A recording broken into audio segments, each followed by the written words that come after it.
The knife glinted under the streetlight as it plunged toward the woman's chest. In that split second, Ethan Cole made a choice that would shatter everything, throwing his broken body between a blade and a stranger he'd never met. Blood bloomed across his torn jacket as metal met flesh, but his eyes remained locked on hers, fierce with a protection he couldn't explain. He didn't know she was Claire Donovan, the billionaire CEO whose empire controlled half the city. He only knew that in this moment, on this rain-soaked street, someone needed saving, and he was all she had. If you're watching from your city tonight, drop a comment below and let me know where this story has reached.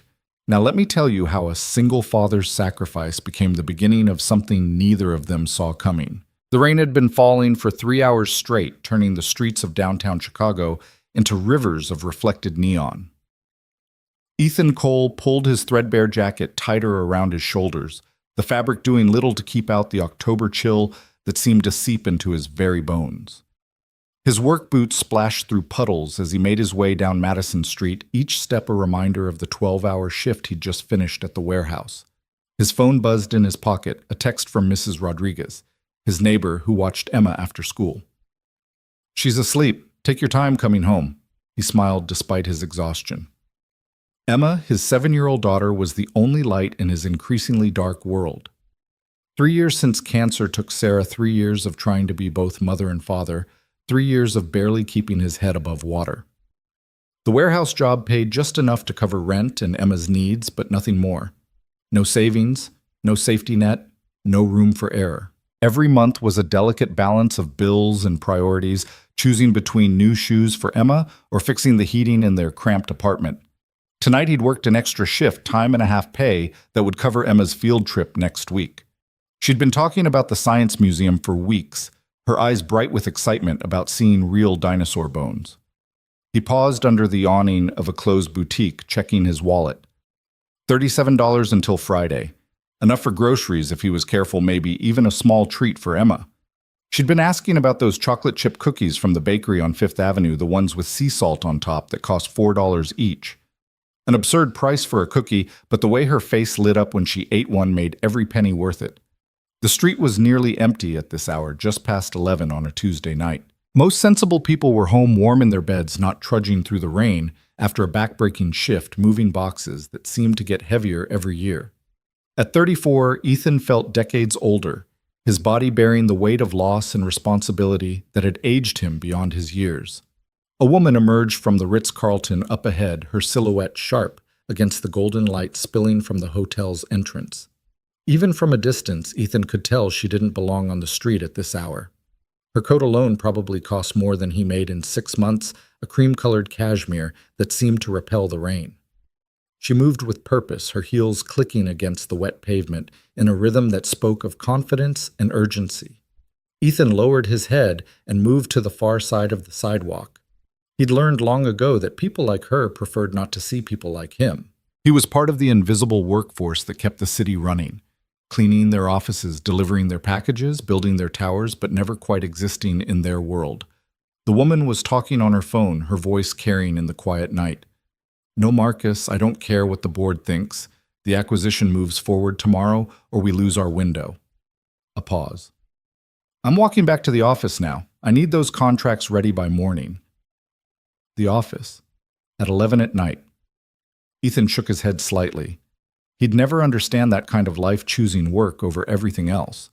Though perhaps he wasn't so different, choosing exhaustion over poverty, grinding himself down to give Emma a chance at something better. That's when he saw the shadows separate from the alley.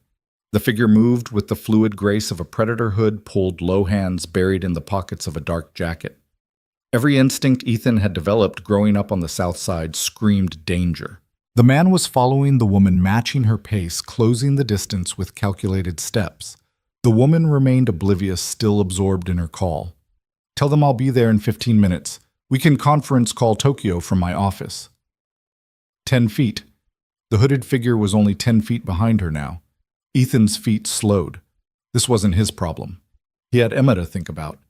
Getting involved in strangers' troubles was a luxury he couldn't afford. But his eyes caught something that made his blood run cold, a glimpse of metal as the man's hand shifted in his pocket. A knife. "Hey!" Ethan called out before he could stop himself. His voice cracked from exhaustion. "Hey, lady!" The woman turned, irritation flashing across her features. She was younger than he'd expected, maybe 30, with sharp cheekbones and eyes that held the kind of focus he'd only seen in emergency room surgeons and soldiers. "Excuse me," but the hooded man was already moving. The knife came out in one smooth motion, its blade catching the streetlight as it arced toward her. The woman's eyes widened, her phone clattering to the ground, but she was frozen, that split second of disbelief that costs lives. Ethan's body moved without conscious thought. 12 feet became 6, then 3, then nothing as he threw himself forward. His shoulder caught the woman in the ribs, sending her sprawling onto the wet sidewalk just as the knife whistled through the space where she'd been standing. The attacker snarled, adjusting his grip, and Ethan found himself between the blade and the woman. No time to think, no time to plan. The knife came again, faster this time, aimed at his chest. Ethan twisted, but not fast enough. Fire erupted along his left side as the blade found flesh slicing through his jacket and the soft tissue beneath. "Run!" he shouted at the woman, but she was already scrambling to her feet, her expensive coat torn and muddy. The attacker lunged again, and this time Ethan caught his wrist. They grappled in the rain, feet slipping on the slick pavement. The man was younger, stronger, fueled by desperation, or drugs, or both. But Ethan had something else, the image of Emma waking up tomorrow without a father, alone in a world that had already taken her mother. "Give me the fucking purse," the attacker hissed, his breath hot and sour. "She doesn't have one," Ethan gritted out, using his weight to pin the man's knife hand against a parked car. It was true. The woman had emerged from the hotel with nothing but her phone, which now lay in pieces on the sidewalk. The realization seemed to enrage the attacker further. He drove his knee into Ethan's injured side, and the world went white with pain. Ethan's grip loosened for just a moment, but it was enough. The attacker wrenched free, the knife swinging wild. Ethan raised his arm to block, feeling the blade bite deep into his forearm. Blood ran hot down his arm, mixing with the cold rain. "Stop!" The woman's voice cut through the night. She'd grabbed a piece of rebar from a nearby construction site, holding it like a baseball bat. "I've called the police." Sirens wailed in the distance, whether from her call or coincidence, Ethan didn't know. The attacker's head snapped toward the sound, calculating. Then he ran, disappearing into the maze of alleys that crisscrossed this part of the city. Ethan's knees hit the pavement hard. The adrenaline was fading, leaving only pain and a strange coldness spreading from his injuries. His jacket was soaked with blood, the dark fabric hiding the extent of the damage. "Oh God, oh God!" The woman was beside him suddenly, her hands pressing against his side. "Don't move. Help is coming." "Are you—" Ethan had to swallow, his mouth suddenly dry. "Are you hurt?" She stared at him as if he'd spoken in a foreign language. "Am I hurt?" "You're bleeding. You're bleeding everywhere." "Good," he mumbled. "That's good. You're not hurt." Her hands were surprisingly steady as she stripped off her coat, pressing the expensive fabric against his wounds. "What's your name?" "Ethan. Ethan Cole." "Ethan, you're going to be fine. Stay with me."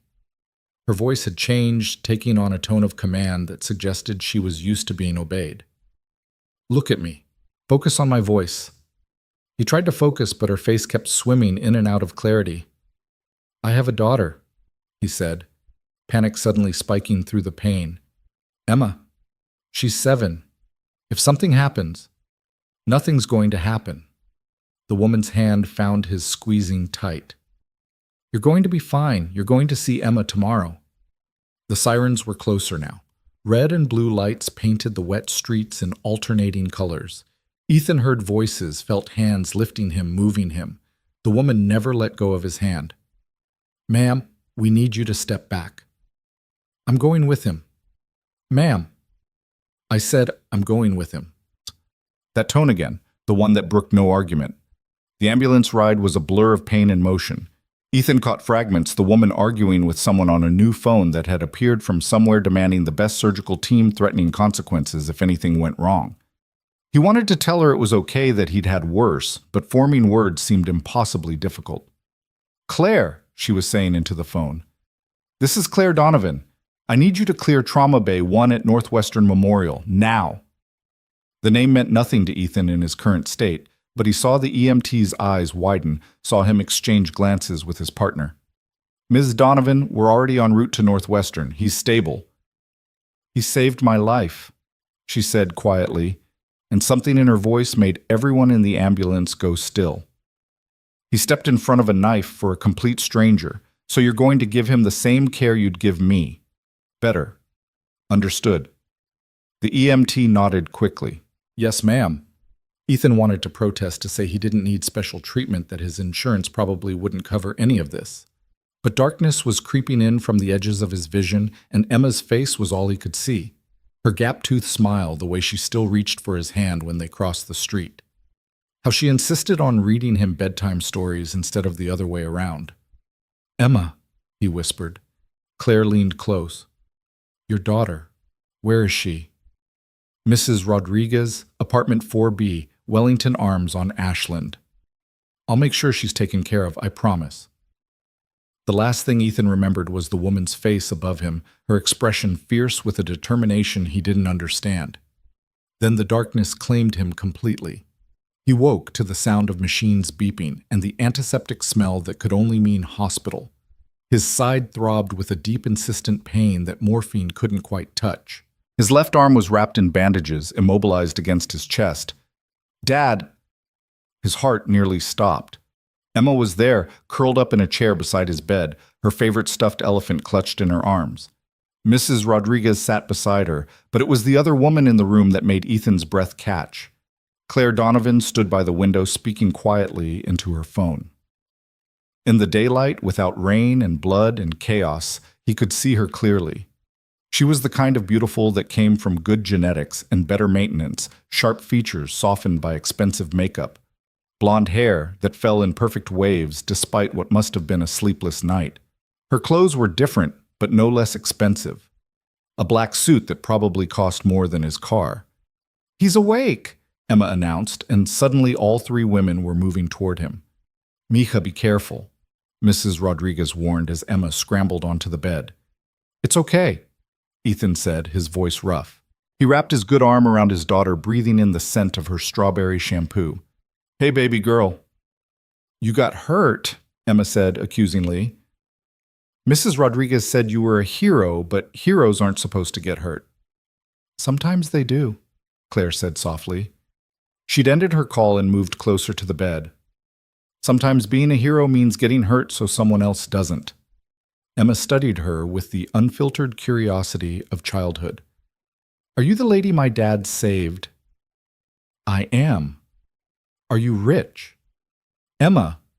Ethan groaned, but Claire laughed, a genuine sound that transformed her face. "Yes, I am." "Good," Emma said decisively. "Then you can pay for my dad's hospital. We don't have very good insurance." The innocence of the statement, the matter-of-fact way his 7-year-old had already learned to worry about medical bills, made Ethan's chest tight with something that had nothing to do with his injuries. "Emma, that's not already taken care of," Claire interrupted. "Everything, and I've arranged for a private room as soon as one becomes available." Ethan stared at her. "You can't—" "I can, and I have." Her tone was the same one she'd used with the EMTs. "Mr. Cole, Ethan, you saved my life. The least I can do is ensure you receive proper medical care." "I don't need charity." "It's not charity, it's gratitude." She paused, and something shifted in her expression. "Do you know who I am?" Ethan shook his head. The name was vaguely familiar, but he couldn't place it. "Mom, I'll be back in a bit," Claire said into her phone. Then to Ethan, "I'm the CEO of Donovan Industries. We're a tech company primarily focused on renewable energy solutions." The name clicked. Donovan Industries. He'd seen their logo on buildings on the news. They'd just announced some breakthrough in solar panel efficiency that had made headlines for weeks. "The billboard lady," Emma exclaimed. "You're on that big billboard by my school." Claire smiled. "That's right." Ethan felt suddenly out of his depth. He'd saved a billionaire, the kind of person whose time was literally worth more per minute than he made in a day. "I didn't know." "Would it have mattered?" Claire asked. He thought about that moment when he'd seen the knife, seen her frozen in fear. No. Then we understand each other. She turned to Mrs. Rodriguez. Thank you for bringing Emma. I've arranged for a car to take you both home whenever you're ready. And Mrs. Rodriguez, I'd like to compensate you for your time. No, no. The older woman waved her hands. Emma is like my granddaughter. I don't need payment to care for family. Claire nodded slowly, but Ethan saw her file the information away. He'd learn later that Mrs. Rodriguez's medical bills mysteriously disappeared, that her grandson's college tuition was suddenly covered by an anonymous scholarship. I should go, Claire said. You need rest. But Ethan, she pulled out a business card, expensive stock with raised lettering. When you're discharged, call me, please. Why? She was quiet for a moment, looking out the window at the city sprawling below. I've been in boardrooms with men who would sell their souls for a fraction of my wealth. I've negotiated with people who would step on anyone to climb higher. But last night, a complete stranger was willing to die to protect me. Not because of who I am or what I could do for them, but simply because it was the right thing to do.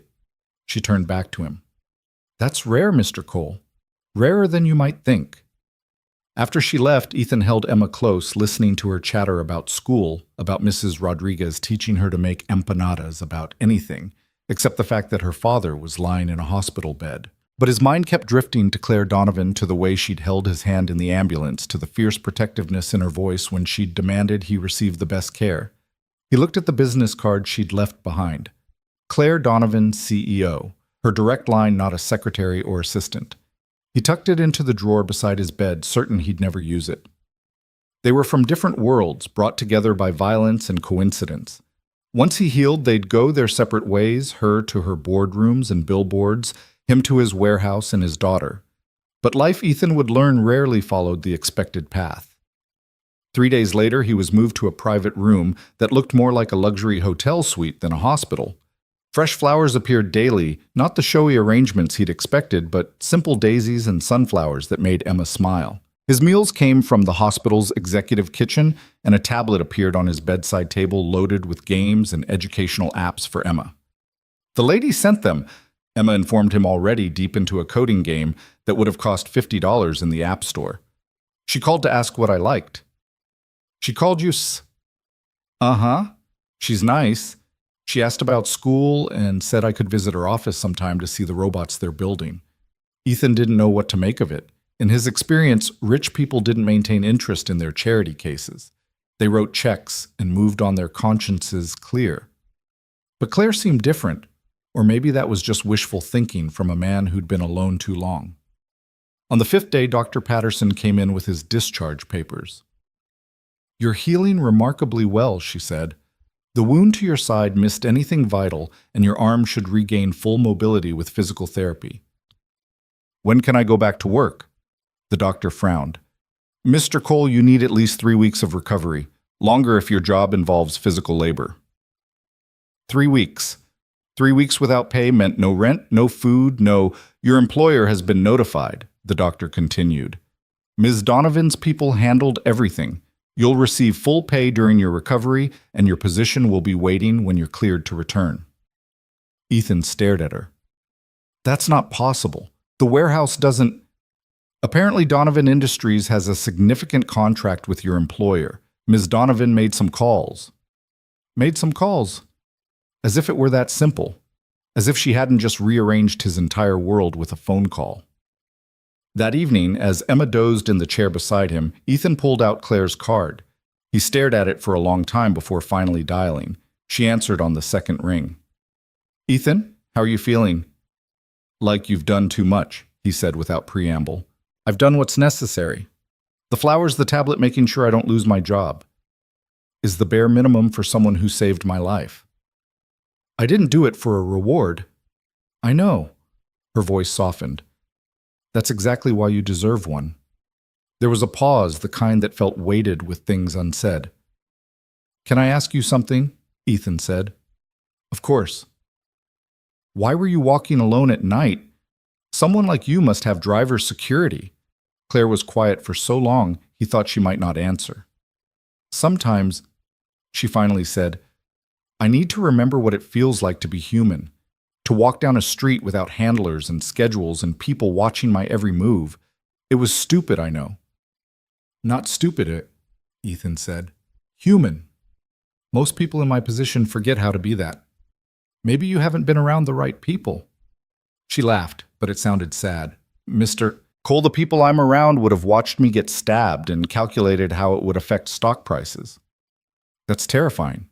That's business. Another pause. I should let you rest. Claire, Miss Donovan. Claire is fine. Claire, when I get out of here, everything goes back to normal, right? You've paid whatever debt you think you owe, and we go our separate ways. This time, the silence stretched longer. Is that what you want? Ethan looked at Emma sleeping peacefully, despite the uncomfortable hospital chair. He thought about their small apartment, about the life they'd built from the ashes of loss. It wasn't much, but it was theirs. It's what makes sense, he said. That wasn't what I asked. But she didn't wait for an answer, ending the call with a soft goodbye that left Ethan staring at his phone, wondering why his chest felt hollow in a way that had nothing to do with his injuries. The next morning brought chaos. Ethan woke to find 3 men in expensive suits standing in his room looking deeply uncomfortable. Mr. Cole, the tallest one said, I'm Marcus Webb, Ms. Donovan's chief of staff. We have a situation. Ethan pushed himself up, wincing at the pull on his stitches. What kind of situation? Webb handed him a tablet. The screen showed a news article with the headline, Mysterious Hero Saves Tech CEO from Violent Attack. The article was accompanied by a grainy security camera photo that showed Ethan mid-lunge pushing Claire out of the knife's path. His face wasn't clearly visible, but it was only a matter of time. The press has gotten wind of the incident, Webb explained. They're trying to identify you. Ms. Donovan has managed to keep them at bay so far, but they're persistent, Claire said from the doorway. She looked tired, stress etched in the lines around her eyes. I'm sorry, Ethan. I tried to keep you out of this. It's not your fault. It is, actually. My life comes with scrutiny. Anyone who enters it, even briefly, becomes subject to that same scrutiny.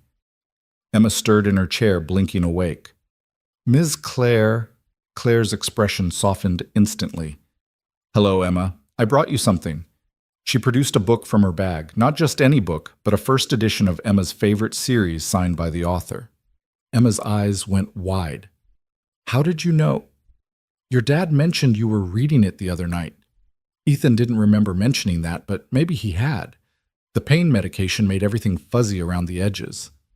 Ms. Donovan, Webb interrupted, we need to discuss the press strategy. Later, Marcus. But later. Her tone left no room for argument. Webb and the other suits filed out clearly unhappy but obedient. Claire took the chair beside Ethan's bed while Emma dove into her new book. I'm going to have to make a statement, she said quietly. The board is insisting. They're worried about security concerns, liability issues. Tell them the truth. Some random guy helped you out. End of story. Except it's not the end, is it? She wasn't looking at him, her attention seemingly fixed on the window. You're not random, not anymore. What do you mean? She turned to face him then, and there was something in her expression he couldn't read. I mean that in 5 days you've shown me more genuine human kindness than I've experienced in 5 years. Emma calls me just to tell me about her day. Your neighbor Mrs. Rodriguez invited me for Sunday dinner. Do you have any idea how long it's been since someone invited me to dinner without wanting something? We don't want anything either. Exactly. She stood abruptly. I should go. The lawyers are waiting. She was at the door when Ethan spoke. Claire, make your statement. Tell them whatever you need to tell them. But afterward, when the circus dies down, I'd like to buy you a cup of coffee. She turned back, surprise evident on her face. You want to buy me coffee? Well, I can't afford dinner, he said with a wry smile. But yeah, coffee. Somewhere normal where nobody knows who you are, where you can just be human for an hour. For a moment, she looked vulnerable in a way that had nothing to do with knives or dark streets. I'd like that, she said softly. I'd like that very much. After she left, Emma looked up from her book. Dad? Do you like Ms. Claire? She's nice, baby. That's not what I asked. 7 years old and already too perceptive for her own good. It's complicated, Em. Grown-ups always say that when they don't want to admit something. When did you get so smart? Tuesday, Emma said seriously, then giggled at his expression. That afternoon, Ethan watched Claire on the news giving a carefully crafted statement about the attack. She thanked her heroic protector, but didn't reveal his name, citing privacy concerns. She looked every inch the powerful CEO, polished professional, untouchable. Nothing like the woman who'd held his hand in the ambulance or laughed at Emma's jokes. The story would have ended there, a brief intersection of two very different lives, if not for what happened next. Ethan was filling out discharge paperwork when his phone rang. Unknown number. Mr. Cole, this is Detective Patricia Morse with the Chicago PD. We've arrested the man who attacked you and Ms. Donovan. That's good news. Yes and no. He's talking Mr. Cole. Claims someone paid him to attack Ms. Donovan specifically. This wasn't a random mugging. Ethan's blood went cold. Someone tried to have her killed. That's what we're investigating. We'll need you to come in for additional questioning. And Mr. Cole, you might want to let Ms. Donovan know. She could still be in danger. Ethan hung up and immediately dialed Claire's number. It went to voicemail. He tried again. Nothing. Mrs. Rodriguez, he called to his neighbor who was packing up Emma's things. I need you to watch Emma for a little longer. Ethan, you're in no condition. But he was already pulling on his jacket, ignoring the screaming protest from his injuries. He knew where Claire's office was. Everyone in Chicago did. The Donovan Tower was a gleaming monument to sustainable architecture, 40 stories of solar panels and vertical gardens. He caught a taxi bleeding through his bandages by the time he reached the tower. Security tried to stop him at the entrance. I need to see Claire Donovan. Now. Sir, you need an appointment. Call her. Tell her Ethan Cole is here, and it's about the attack.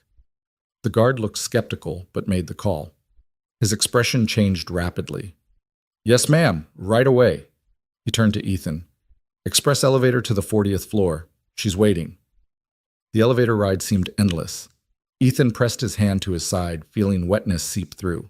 He'd definitely torn something, but it didn't matter. The detective's words echoed in his head. Someone paid him. The elevator opened directly into Claire's office, a massive space with floor-to-ceiling windows offering a panoramic view of the city.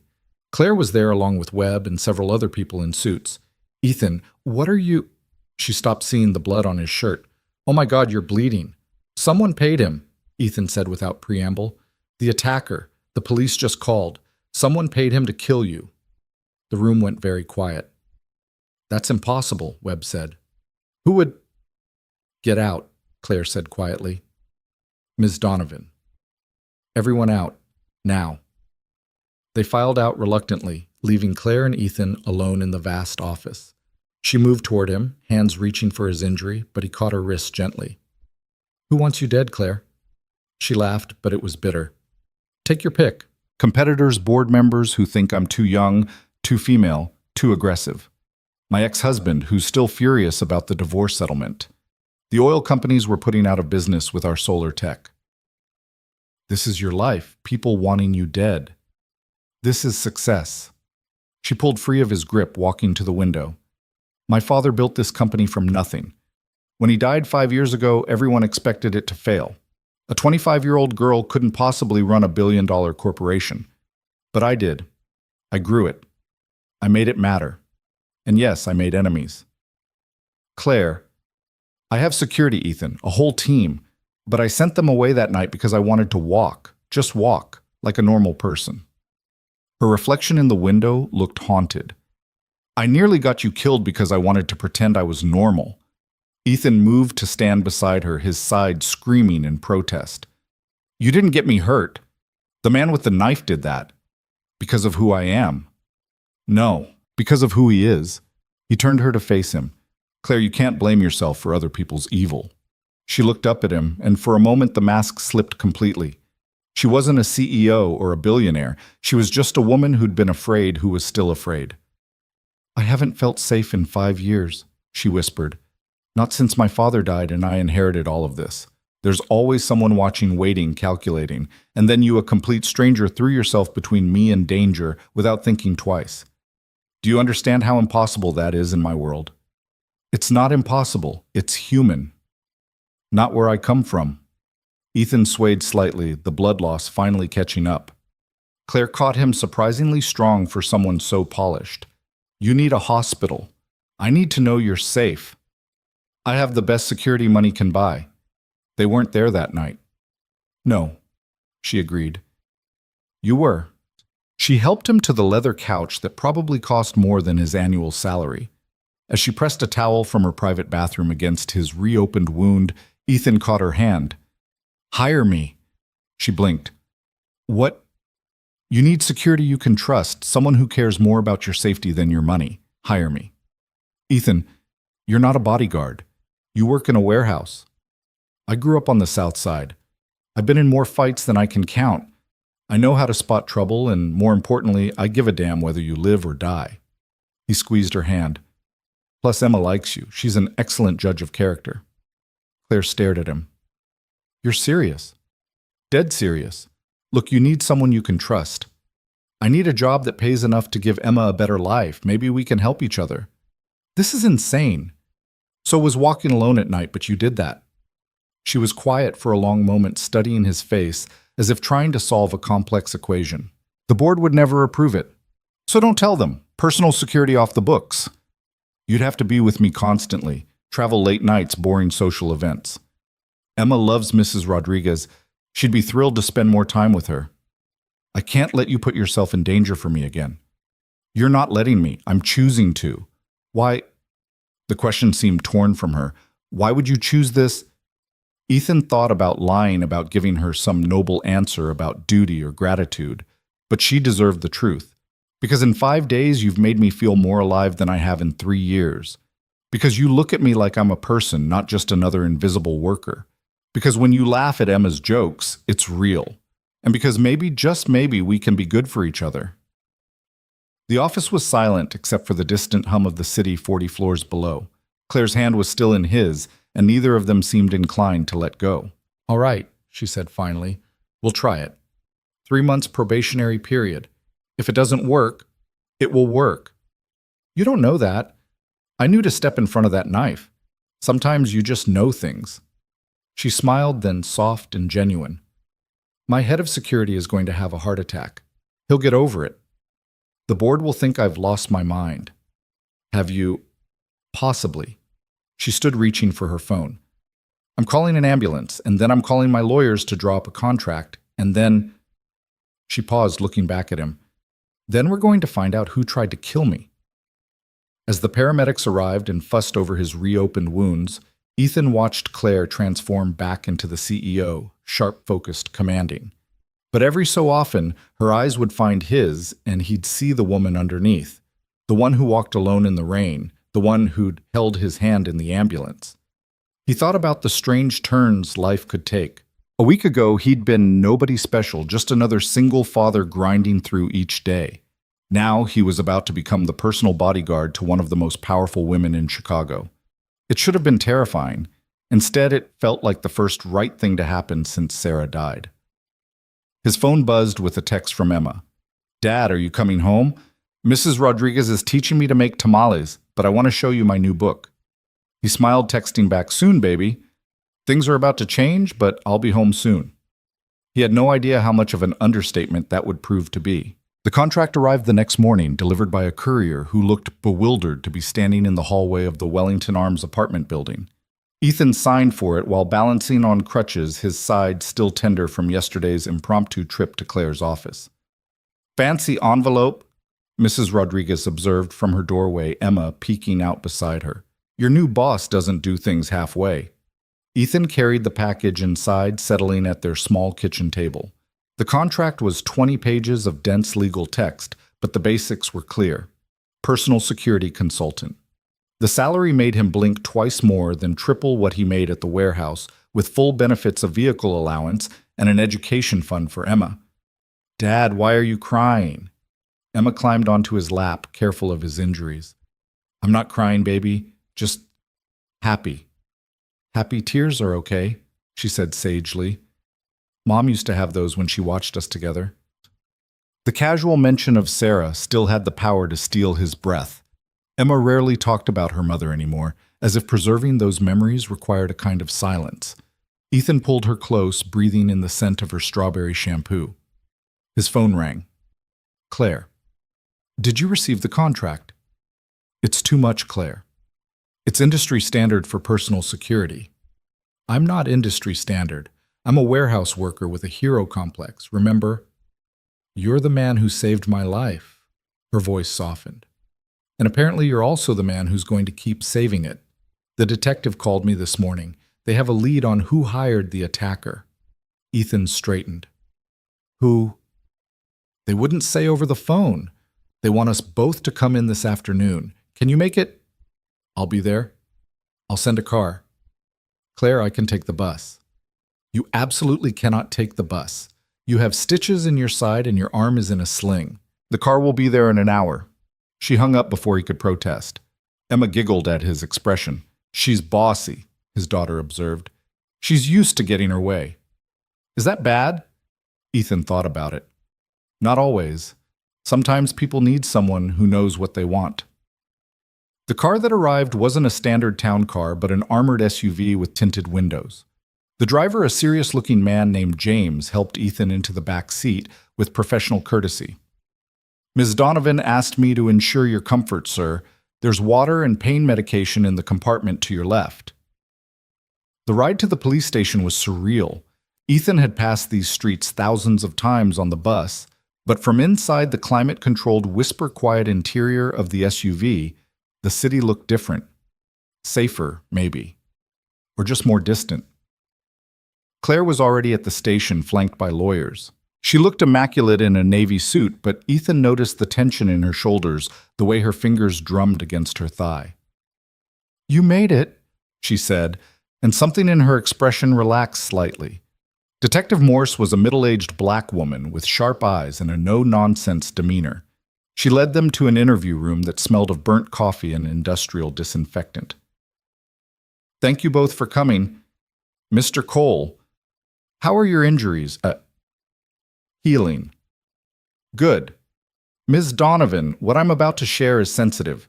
Your lawyers can wait outside, Claire finished. This is my life we're discussing. The lawyers protested, but Claire's look silenced them. They filed out reluctantly, leaving just the three of them. Detective Morse opened a file.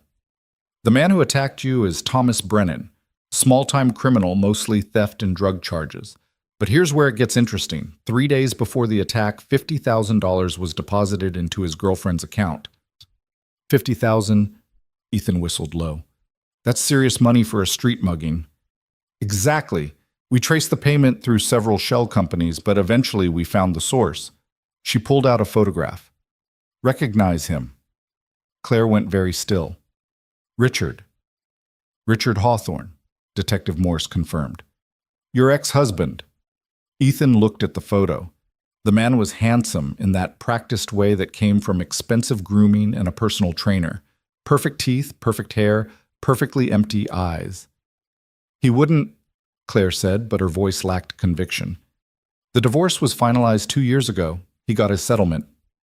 A settlement that prevented him from accessing your father's technology patents, the detective noted.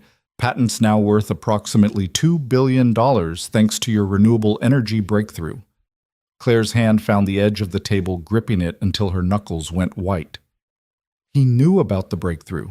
He was there for the early research before we separated. He said the technology would never work, that I was wasting company resources on a pipe dream. And now that pipe dream is revolutionizing the energy sector, Detective Morse said. We've been investigating Mr. Hawthorne's finances. He's in debt significantly. Bad investments, gambling, maintaining a lifestyle he can no longer afford. Killing you would trigger a clause in your father's will, wouldn't it? Claire nodded slowly. If I die without children, the company passes to its board of directors for sale or dissolution. Richard has connections on that board. He could potentially buy back in at a fraction of the value. We're bringing him in for questioning this afternoon. But Ms. Donovan, I need to be clear about something. Even if we can prove he hired Brennan, he might have other plans in motion. You need to be extremely careful. Ethan spoke for the first time since the revelation. What kind of man tries to kill his ex-wife for money? The kind who never loved her in the first place, Claire said quietly. I was an acquisition for Richard, the CEO's daughter, the heir to an empire. When my father died and left everything to me instead of to us, jointly, Richard showed his true colors. Detective Morse closed the file. We'll have officers stationed at your residence and office, but I have private security, Claire said, glancing at Ethan. Recently hired. The detective followed her gaze, taking in Ethan's working-class clothes and current injuries with obvious skepticism. No offense, Mr. Cole, but none taken. I know how it looks. What matters is that I trust him, Claire said firmly. More than I've trusted anyone in a very long time.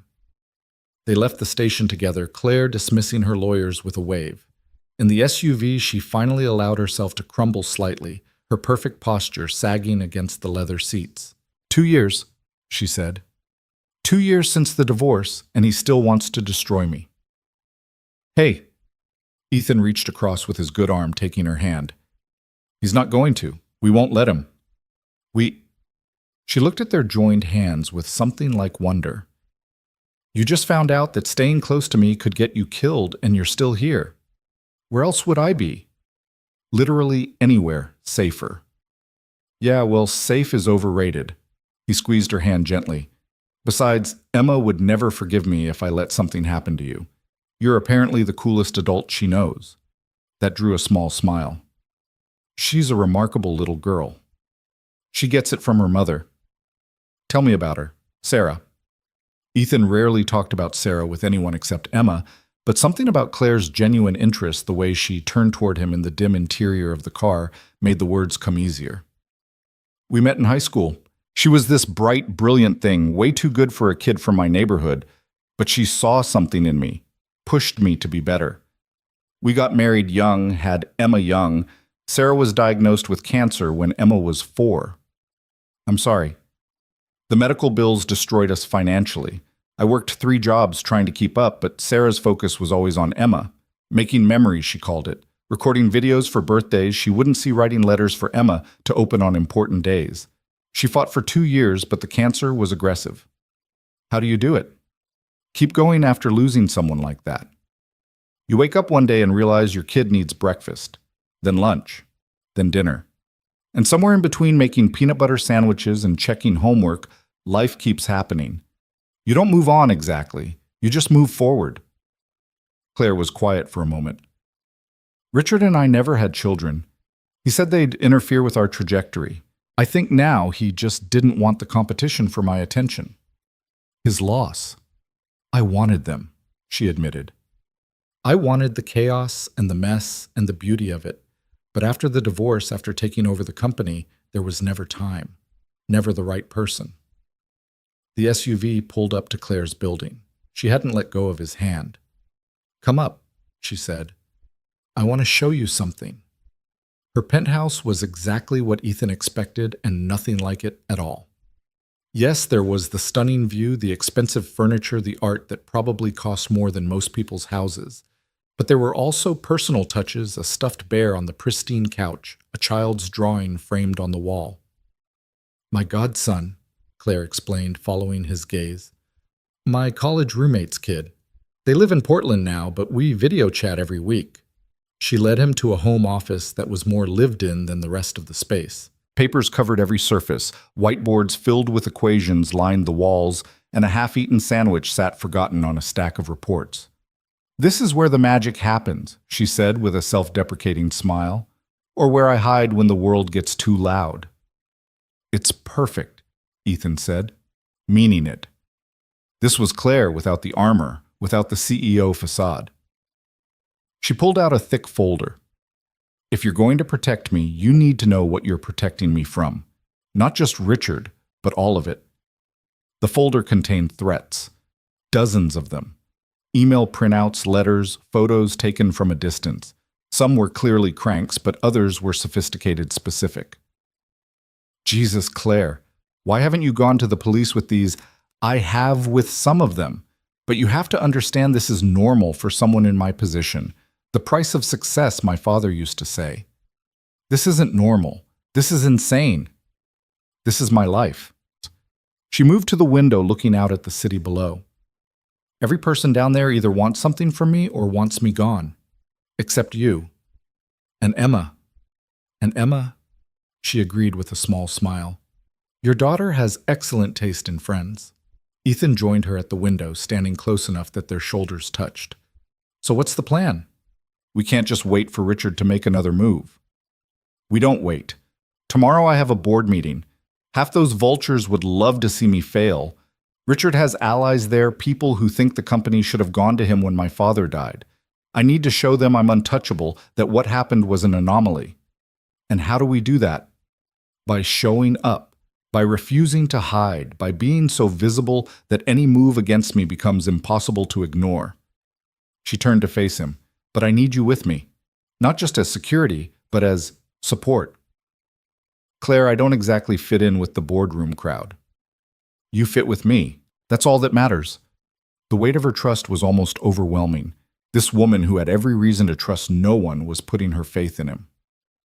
Okay, he said, but we do this my way.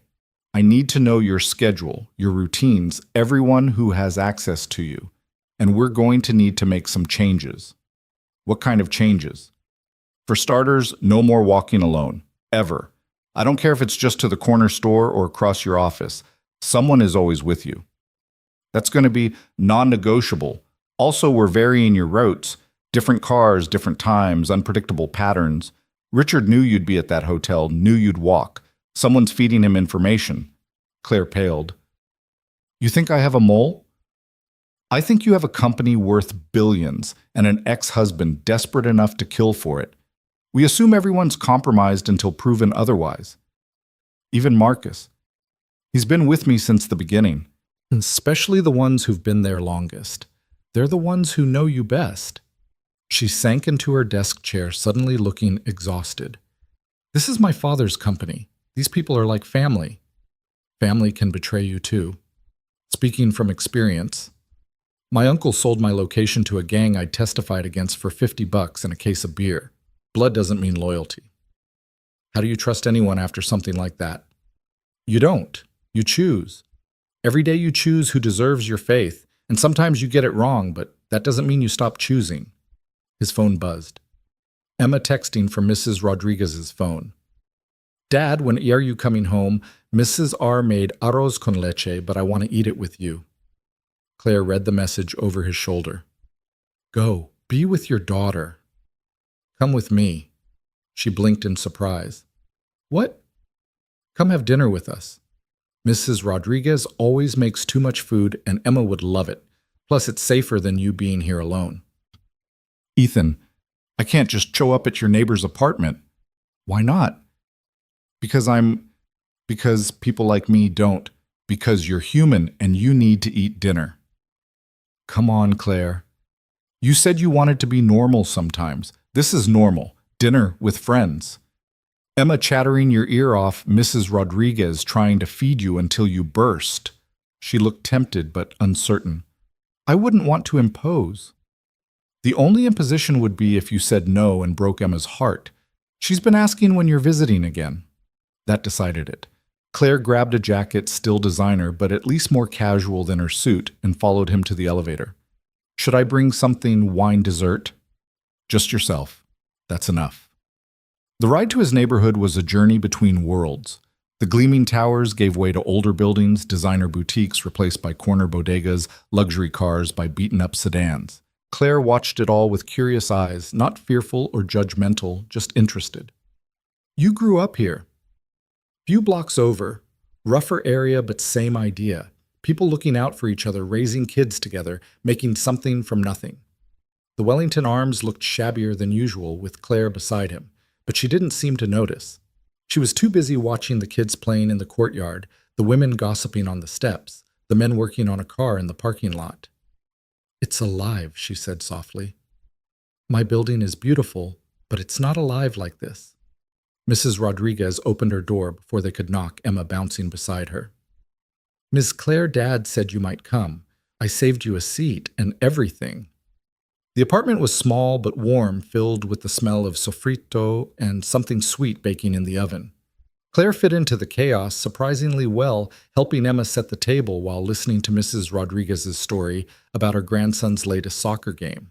Over dinner, arroz con pollo beans, sweet plantains, and enough food for twice their number. Ethan watched Claire transform. The tension bled from her shoulders, her laugh came easier, and she even attempted Spanish when Mrs. Rodriguez taught her phrases. Tu español es muy bueno, Mrs. Rodriguez said encouragingly, though Claire's pronunciation was atrocious. You're being very kind, Claire replied. I sound like a tourist guidebook. But you try. That's what matters. Emma regaled them with school stories, showing Claire her latest art project, a painting of a family that now included a blonde figure she insisted wasn't anyone in particular but looked suspiciously like Claire. This is nice, the little girl announced, like a real family dinner. The words hung in the air for a moment, heavy with implication. Ethan started to redirect the conversation, but Claire spoke first. It is nice, the best dinner I've had in years. Each even better than fancy restaurants. Especially better than fancy restaurants? They never have dessert as good as Mrs. Rodriguez's flan. Mrs. Rodriguez beamed immediately, cutting Claire an extra-large piece. As the evening wound down, Ethan walked Claire to the SUV where James waited patiently. Thank you, she said, for this, for showing me this. This life, real life, not the performance I've been living, but actual, messy, beautiful life. It's here whenever you want it. She looked back at the building where Emma waved from Mrs. Rodriguez's window. I think I might want it a lot. Good, because Emma's already planning next week's dinner. Fair warning, she wants to teach you to play her favorite board game. It involves a lot of questionable rules she makes up as she goes. Sounds perfect. Claire hesitated, then stepped closer. Ethan, what are we doing? Right now we're saying goodnight. You know what I mean. He did.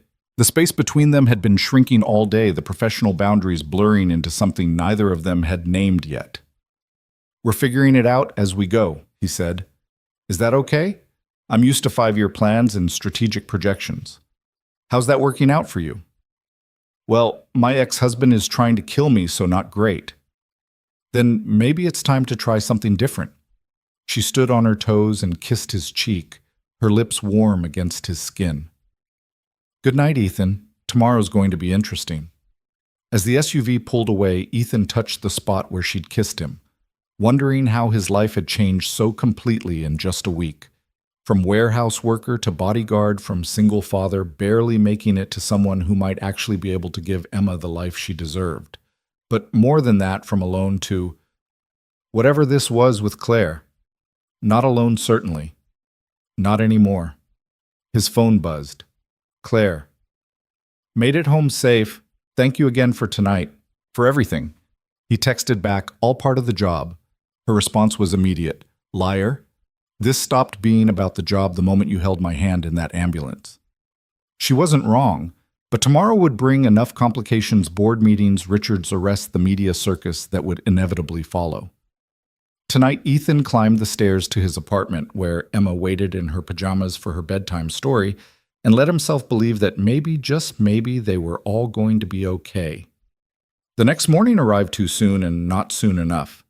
Ethan stood in front of his closet, realizing he owned nothing appropriate for a corporate board meeting. His best option was a black suit he'd worn to Sarah's funeral, now 3 years out of style and showing its age. A knock at the door interrupted his deliberation. A delivery man stood outside with a garment bag. Ethan Cole. Yeah, delivery from Ms. Donovan. Inside was a perfectly tailored charcoal suit, crisp white shirt, and a subtle blue tie that probably cost more than his monthly rent. A note in Claire's handwriting read, "Don't argue. You need to look the part. The armor matters in this battlefield. See." The suit fit perfectly, of course. Claire had probably had James take his measurements somehow, or maybe she just had that uncanny ability wealthy people seem to possess to know things without asking. Emma's eyes widened when he emerged from his bedroom. Dad, you look like James Bond. I feel like an imposter. Ms. Claire says everyone feels like that sometimes. She told me she feels like she's pretending to be a grown-up in her dad's office. When had Claire told her that Ethan was continually surprised by the relationship developing between his daughter and the CEO, conducted through phone calls and texts he only partially knew about? The SUV arrived at 8 sharp. Claire was already inside, dressed in a power suit that made yesterday's outfit look casual. But her fingers were tapping that nervous rhythm against her thigh again. "You clean up nice," she said. But her smile didn't reach her eyes. "What's wrong?" "Richard's lawyers got him released on bail last night. $1 million, but he paid it immediately." "How you said he was in debt?" "That's what worries me. Someone's backing him. Someone with deep pockets who wants me gone as much as he does." The boardroom was on the 38th floor, a monument to corporate power with its long mahogany table and wall of windows. 12 board members were already assembled, most of them men old enough to be Claire's father, all wearing expressions of barely concealed condescension. "Gentlemen," Claire said, taking her place at the head of the table. "And Margaret," she added, nodding to the lone woman. "Thank you for accommodating this emergency meeting." "Is it true?" demanded a heavy-set man with a red face. "About the attack, about Richard. It's true that I was attacked. It's true that Richard has been arrested in connection with that attack.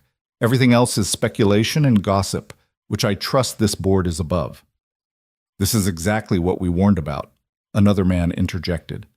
"A young woman running a company of this magnitude, it invites nothing," Claire cut him off.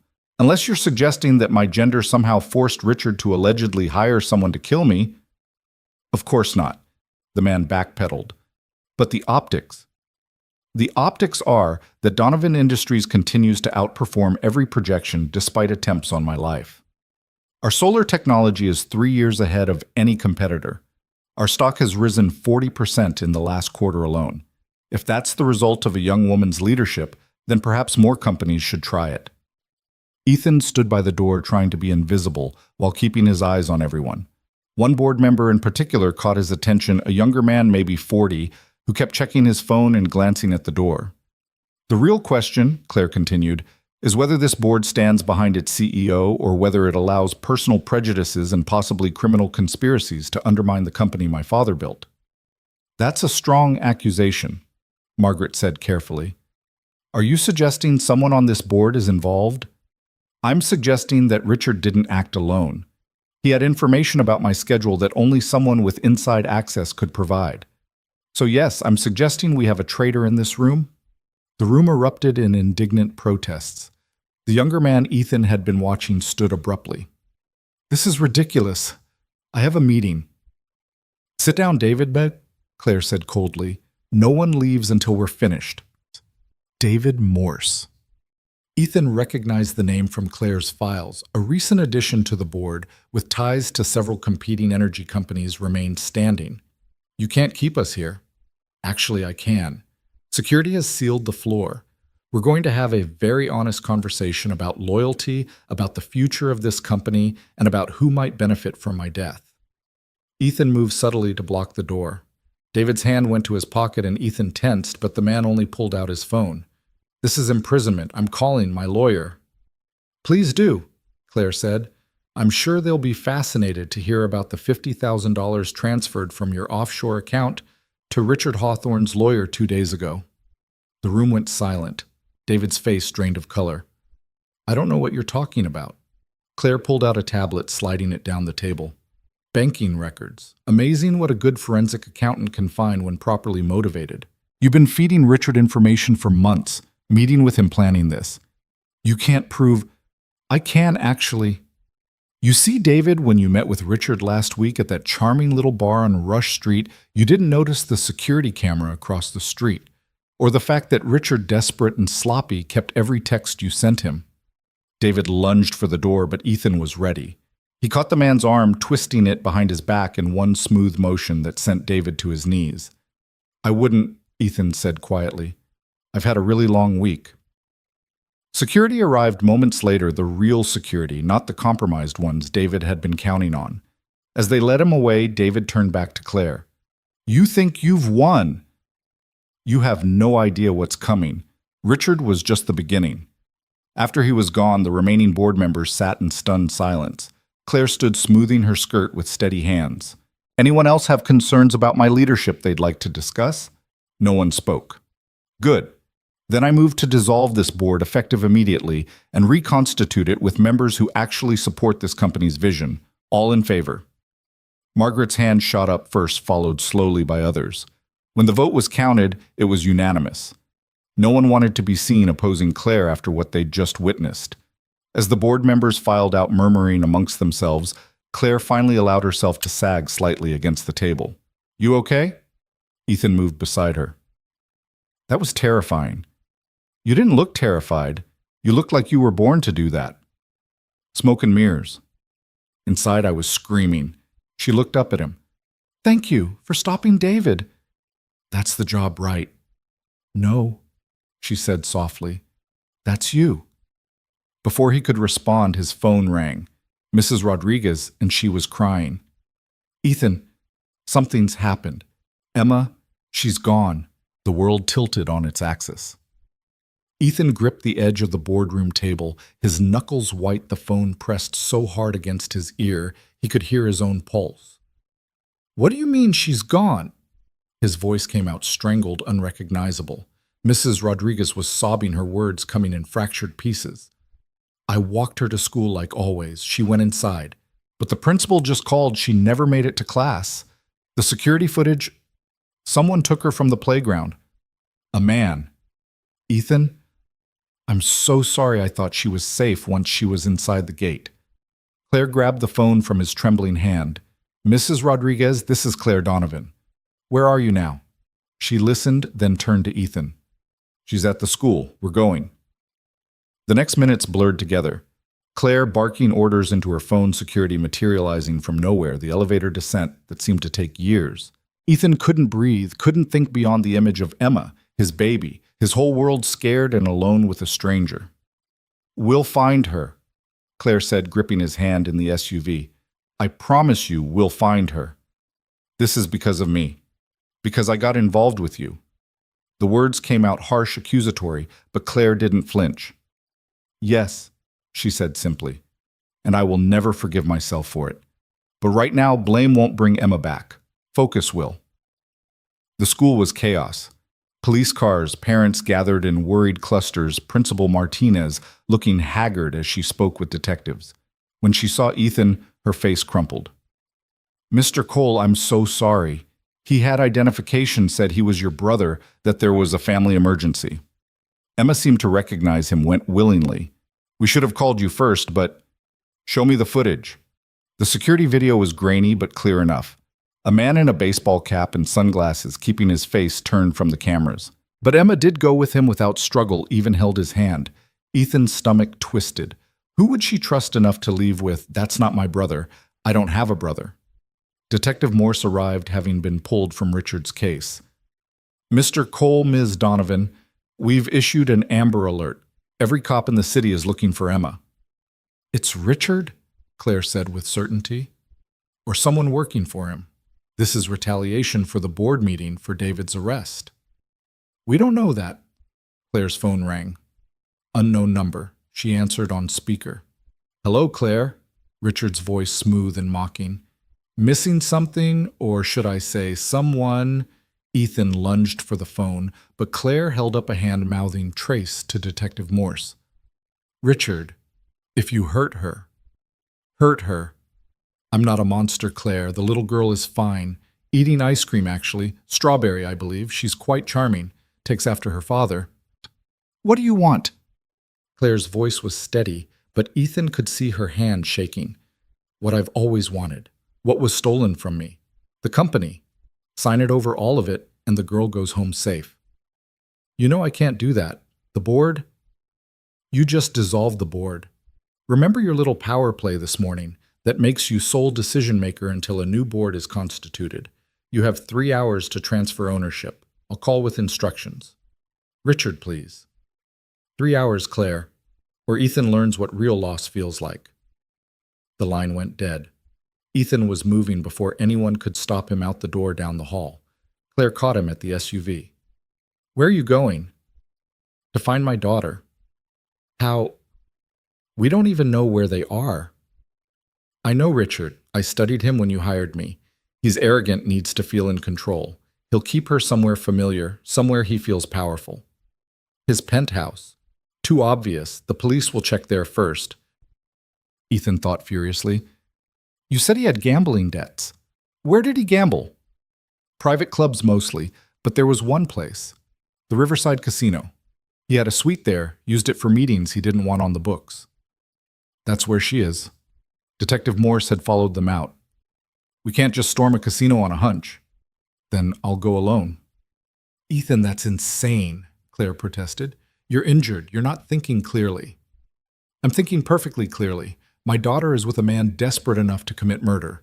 Every second we waste arguing is a second she's in danger. Claire turned to Detective Morse. Get a warrant, whatever it takes. Then to Ethan, we're not letting you go alone. Claire, non-negotiable. Emma is important to me too. We do this together. The ride to the casino felt eternal. Ethan's mind kept conjuring horrible scenarios, each worse than the last. Emma crying for him. Emma hurt. Emma afraid.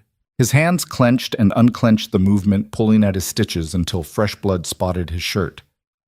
Tell me about the ice cream, Claire said suddenly. What? Emma's favorite, strawberry. Tell me about it.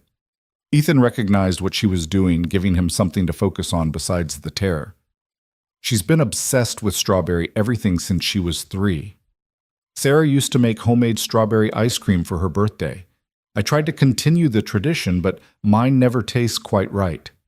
You'll make it for her next birthday. Together we'll figure out the recipe. How can you be so sure? Because the alternative is unacceptable. Claire's voice was steel. We're getting her back, Ethan. Richard might be desperate, but he's not stupid. He knows hurting a child would destroy any leverage he has. The Riverside Casino was a gleaming monstrosity on the water, all glass and false promises. Claire walked in like she owned it, which Ethan realized she probably could. Ms. Donovan? The manager appeared as if summoned. We weren't expecting Richard Hawthorne's suite. Now. I'm sorry, but Mr. Hawthorne's arrangements are private. Claire leaned in close. In about 30 seconds, this place is going to be swarming with police. You can either help me now and possibly salvage your reputation, or you can explain to your investors why you harbored a kidnapper. The manager's face went pale. Suite 2012, but security? Will let us pass, Claire finished. Make the call. They took the elevator to the 20th floor, Ethan's heart hammering against his ribs. Claire had called for backup, her security team the police, but they were minutes behind, minutes Emma might not have. The hallway was empty, eerily quiet. Suite 2012 was at the end, its door slightly ajar. Trap, Ethan whispered. Obviously. Claire pulled out her phone, typing rapidly. But Richard always did underestimate me. She pushed the door open. The suite was luxurious, all marble and leather, and wasted money. Richard stood by the window, looking exactly as polished and empty as his photograph. Another man, muscle-bound and scarred, stood guard by a closed bedroom door. Claire. And the hero warehouse worker. How touching. Richard's smile was all teeth, no warmth. Though you're early, I said 3 hours. Where is she? Ethan's voice was barely human. Safe, for now. Richard gestured to the bedroom. Would you like to see her? Through the door, of course. Can't have you trying anything heroic again. The guard opened the door a crack. Ethan could see Emma sitting on the bed coloring in a book, seemingly unharmed. She looked up at the sound. Daddy. I'm here, baby. Everything's going to be okay. The man said you sent him, but Mrs. Rodriguez always says to wait for you, and I forgot, and I'm sorry. It's not your fault. Just keep coloring. Okay, I'll be there soon. The door closed again. Ethan turned to Richard, rage making his vision red at the edges. She's 7 years old. And leverage. Nothing personal. Richard moved to the bar, pouring himself a scotch with steady hands. You know, Ethan, may I call you Ethan? None of this had to happen. If Claire had just been reasonable during the divorce, accepted my terms, shared what was rightfully mine. Nothing about the company was rightfully yours, Claire said. You married me for it, but my father saw through you. That's why he left it to me alone. Your father was a fool, sentimental. Weak. Richard's mask slipped slightly, showing the ugly desperation beneath.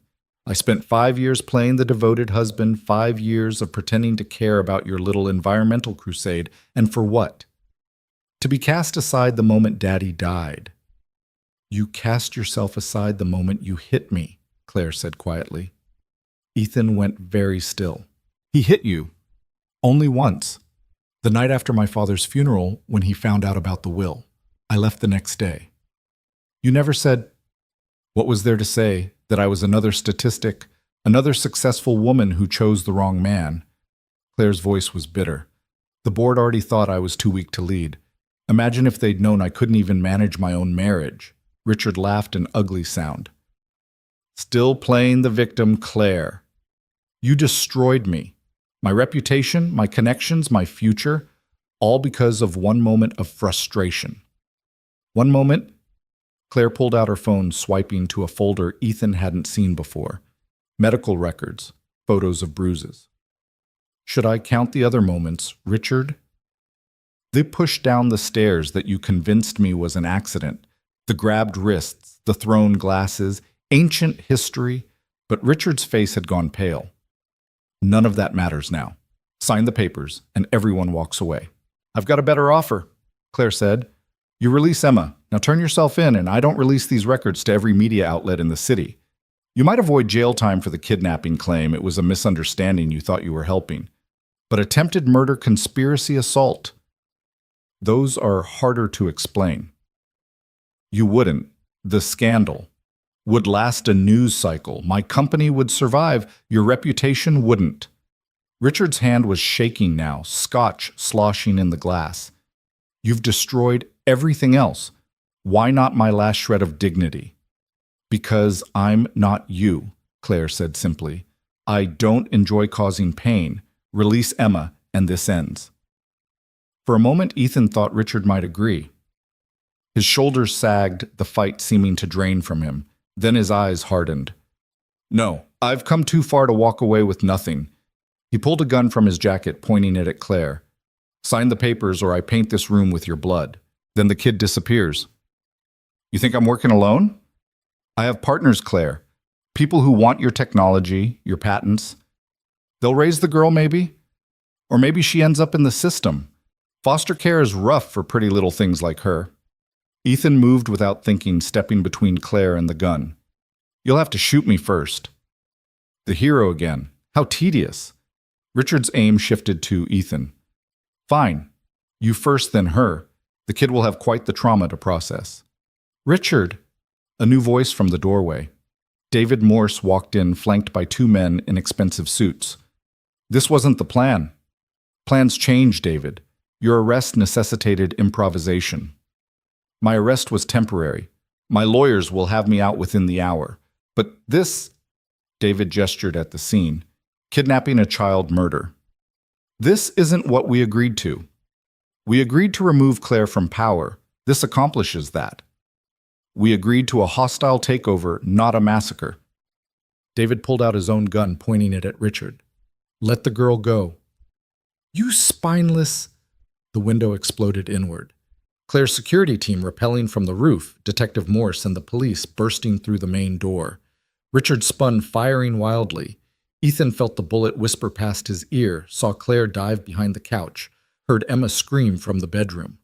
The bodyguard by Emma's door reached for his weapon. Ethan crossed the room in 3 strides, his injured arm screaming as he tackled the man. They crashed into the wall, grappling for the gun. The man was bigger, stronger, but Ethan had desperation on his side. He thought of Emma feet away, terrified, and found strength he didn't know existed. The gun went off deafening in the enclosed space. The bodyguard went limp. Ethan rolled away, covered in blood, not sure if it was his or the other man's. He crawled to the bedroom door, throwing it open. Emma was under the bed, hands over her ears, crying. Ethan pulled her out, wrapping his body around hers. It's okay, baby. I've got you. I've got you. The suite was suddenly full of police EMTs' chaos. Someone was reading Richard his rights. David was already in cuffs, trying to negotiate with anyone who would listen. Claire appeared at Ethan's side, her perfect suit torn a cut on her cheek. She's okay. Ethan held Emma tighter, feeling her heart race against his chest. We're okay. But they weren't, not really.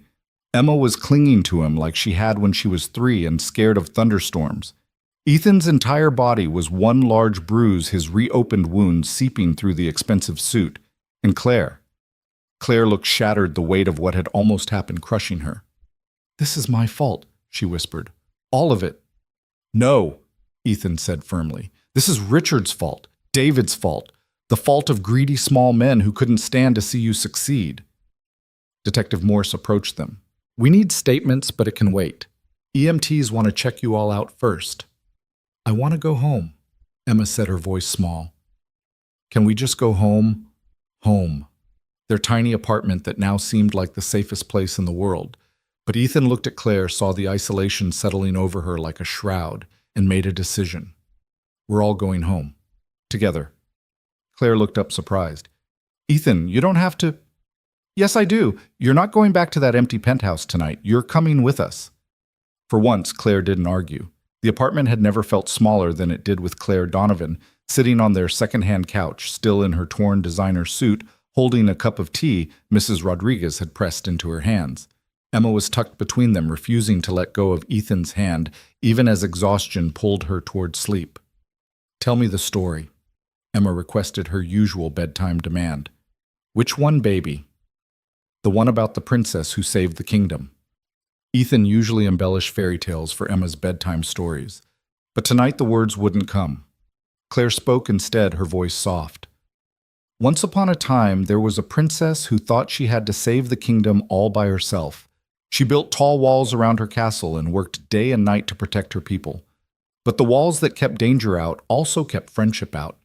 Love out. Life out." Emma's eyes were growing heavy. "That's sad."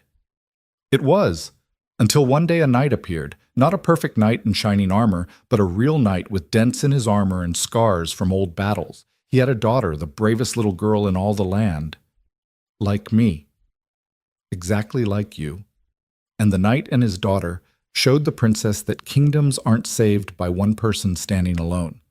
They're saved by people standing together, protecting each other, choosing to be brave even when they're scared.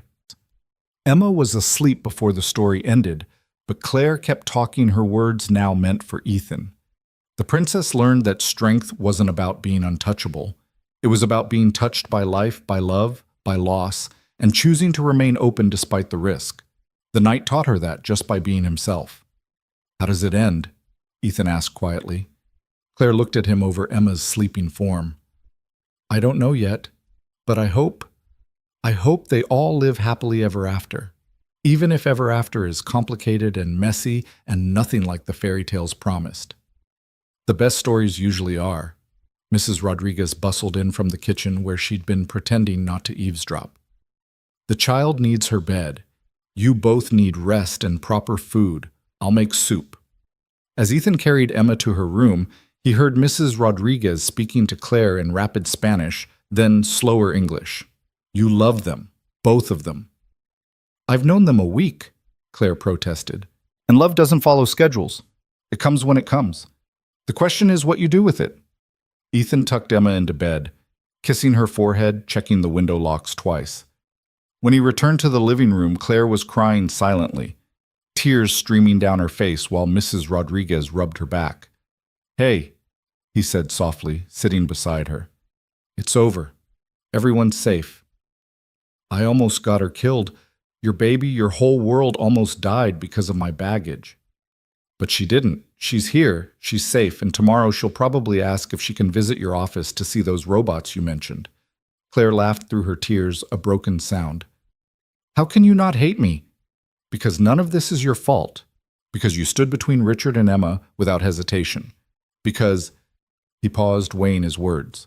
"Because in 1 week, you've brought more light into our lives than we've had in 3 years. I've brought danger and chaos. You've brought purpose and possibility." He took her hand, threading their fingers together. "Emma and I were surviving before you, just going through the motions day after day. Now we're living. That's worth any risk." "You can't mean that." "I've never meant anything more." Mrs. Rodriguez returned with bowls of soup that none of them could eat. The events of the day sat heavy in the room, the what-ifs and might-have-beens haunting every corner. "I should go," Claire said eventually. "Let you rest. Stay." Ethan. "Stay. Sleep on the couch. Be here when Emma wakes up. She'll need to see you're okay, too." "Why would she need to see me?" "Because she loves you," Ethan said simply. 7-year-olds don't do complicated. She loves you, and she'll need to know you didn't leave because of what happened. Claire looked around the tiny apartment, the crayon drawings on the walls, the framed photos of Sarah, the life built from love and loss and determination. "Okay," she whispered. "I'll stay." Later, after Claire had fallen asleep on the couch, wrapped in Emma's favorite blanket, after Mrs. Rodriguez had gone home with promises to check in tomorrow, Ethan sat at his kitchen table and tried to process the day. His daughter had been kidnapped. He'd killed a man. Claire's ex-husband was going to prison. The board of Donovan Industries was in chaos. And somehow, in the middle of all that violence and terror, something else had crystallized. He loved her. This brilliant, broken, brave woman who'd crashed into his life a week ago. It was too fast, too complicated, too everything. But it was also undeniable. His phone buzzed, a text from an unknown number. "This isn't over. David and Richard were amateurs. The real players are coming. Protect her. A friend." Ethan deleted the message, but the words lingered. He looked at Claire sleeping on his couch at Emma's door at the life they were trying to build from the wreckage. Tomorrow would bring new challenges. The media would descend the story of the CEO and the warehouse worker who saved her going viral. There would be questions, investigations, threats both old and new. The fairy tale was far from over and not all dragons had been slain. But tonight his daughter was safe in her bed. The woman he was falling in love with was safe in his home. And for now that was enough.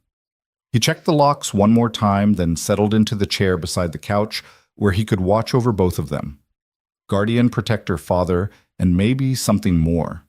The sun would rise on a changed world tomorrow, but tonight in this small apartment above the city, they were together. They were family, even if none of them were quite ready to say it yet. Ethan closed his eyes, listening to the synchronized breathing of the two people who'd become his entire world. Whatever came next, whatever battles they'd have to fight, they'd face them together. The night the princess and the bravest little girl in all the land. It wasn't a fairy tale ending. It was better. It was real. The morning came too bright and too early sunlight streaming through the thin curtains of Ethan's apartment. Claire stirred on the couch, momentarily disoriented by the unfamiliar surroundings. The expensive suit she'd slept in was wrinkled beyond salvation, her hair a mess, and yet she felt more rested than she had in months. "Ms. Claire?" Emma bounded into the living room, apparently none the worse for yesterday's trauma. "You stayed, Dad said you might, but I wasn't sure, and Mrs. Rodriguez is making pancakes, and she said you can have some if you want." The words tumbled out in that breathless way children had of making everything urgent and wonderful. Claire sat up, trying to smooth her hair, acutely aware of how she must look. "I'd love pancakes," she said, and Emma beamed. Ethan emerged from the kitchen, coffee in hand, dark circles under his eyes, suggesting he'd slept little, if at all. Their eyes met across the room, and something passed between them, an acknowledgement of what they'd survived, what they'd almost lost, what they might be building. "How did you sleep?" he asked. "Better than I have in years," Claire admitted. "Your couch is more comfortable than my $5,000 mattress." "That's because it comes with family sounds," Mrs. Rodriguez said, appearing with a plate stacked high with pancakes. The refrigerator humming, the neighbors arguing about soccer, Emma talking in her sleep. "These are the sounds of life, mija. Your penthouse is too quiet." As they gathered around the small kitchen table, Claire's phone began its insistent buzzing. 17 missed calls from Marcus, 43 from various board members, and over 100 emails marked urgent. She turned it face down. "The world is looking for you," Ethan observed. "Let it look. I'm having pancakes with people who actually care if I'm alive." But the world wouldn't wait long. Within an hour, reporters had gathered outside the building, having somehow discovered where Claire had spent the night. The story was too juicy to ignore billionaire CEO saved by single father, dramatic kidnapping, love blooming amid danger. "They're making things up," Claire said, reading the headlines on her phone. "Romance in the face of death. From warehouse to penthouse, a modern Cinderella story. They don't know anything about us. They know enough." Ethan said quietly. They know I care about you. That's probably obvious to anyone watching. Claire looked up from her phone, searching his face. Ethan? A knock at the door interrupted whatever she might have said. Not the polite tap of Mrs. Rodriguez or the familiar rhythm of Emma's friends, but sharp, authoritative. Ethan checked the peephole, then opened the door to reveal a tall, silver-haired man in a suit that made Claire's designer outfit look off the rack. His eyes were the same shade of blue as Claire's, his bone structure an older, masculine version of hers. Uncle Jonathan. Claire breathed, and Ethan heard layers of history in those two words. Jonathan Donovan stepped into the apartment, his gaze taking in everything.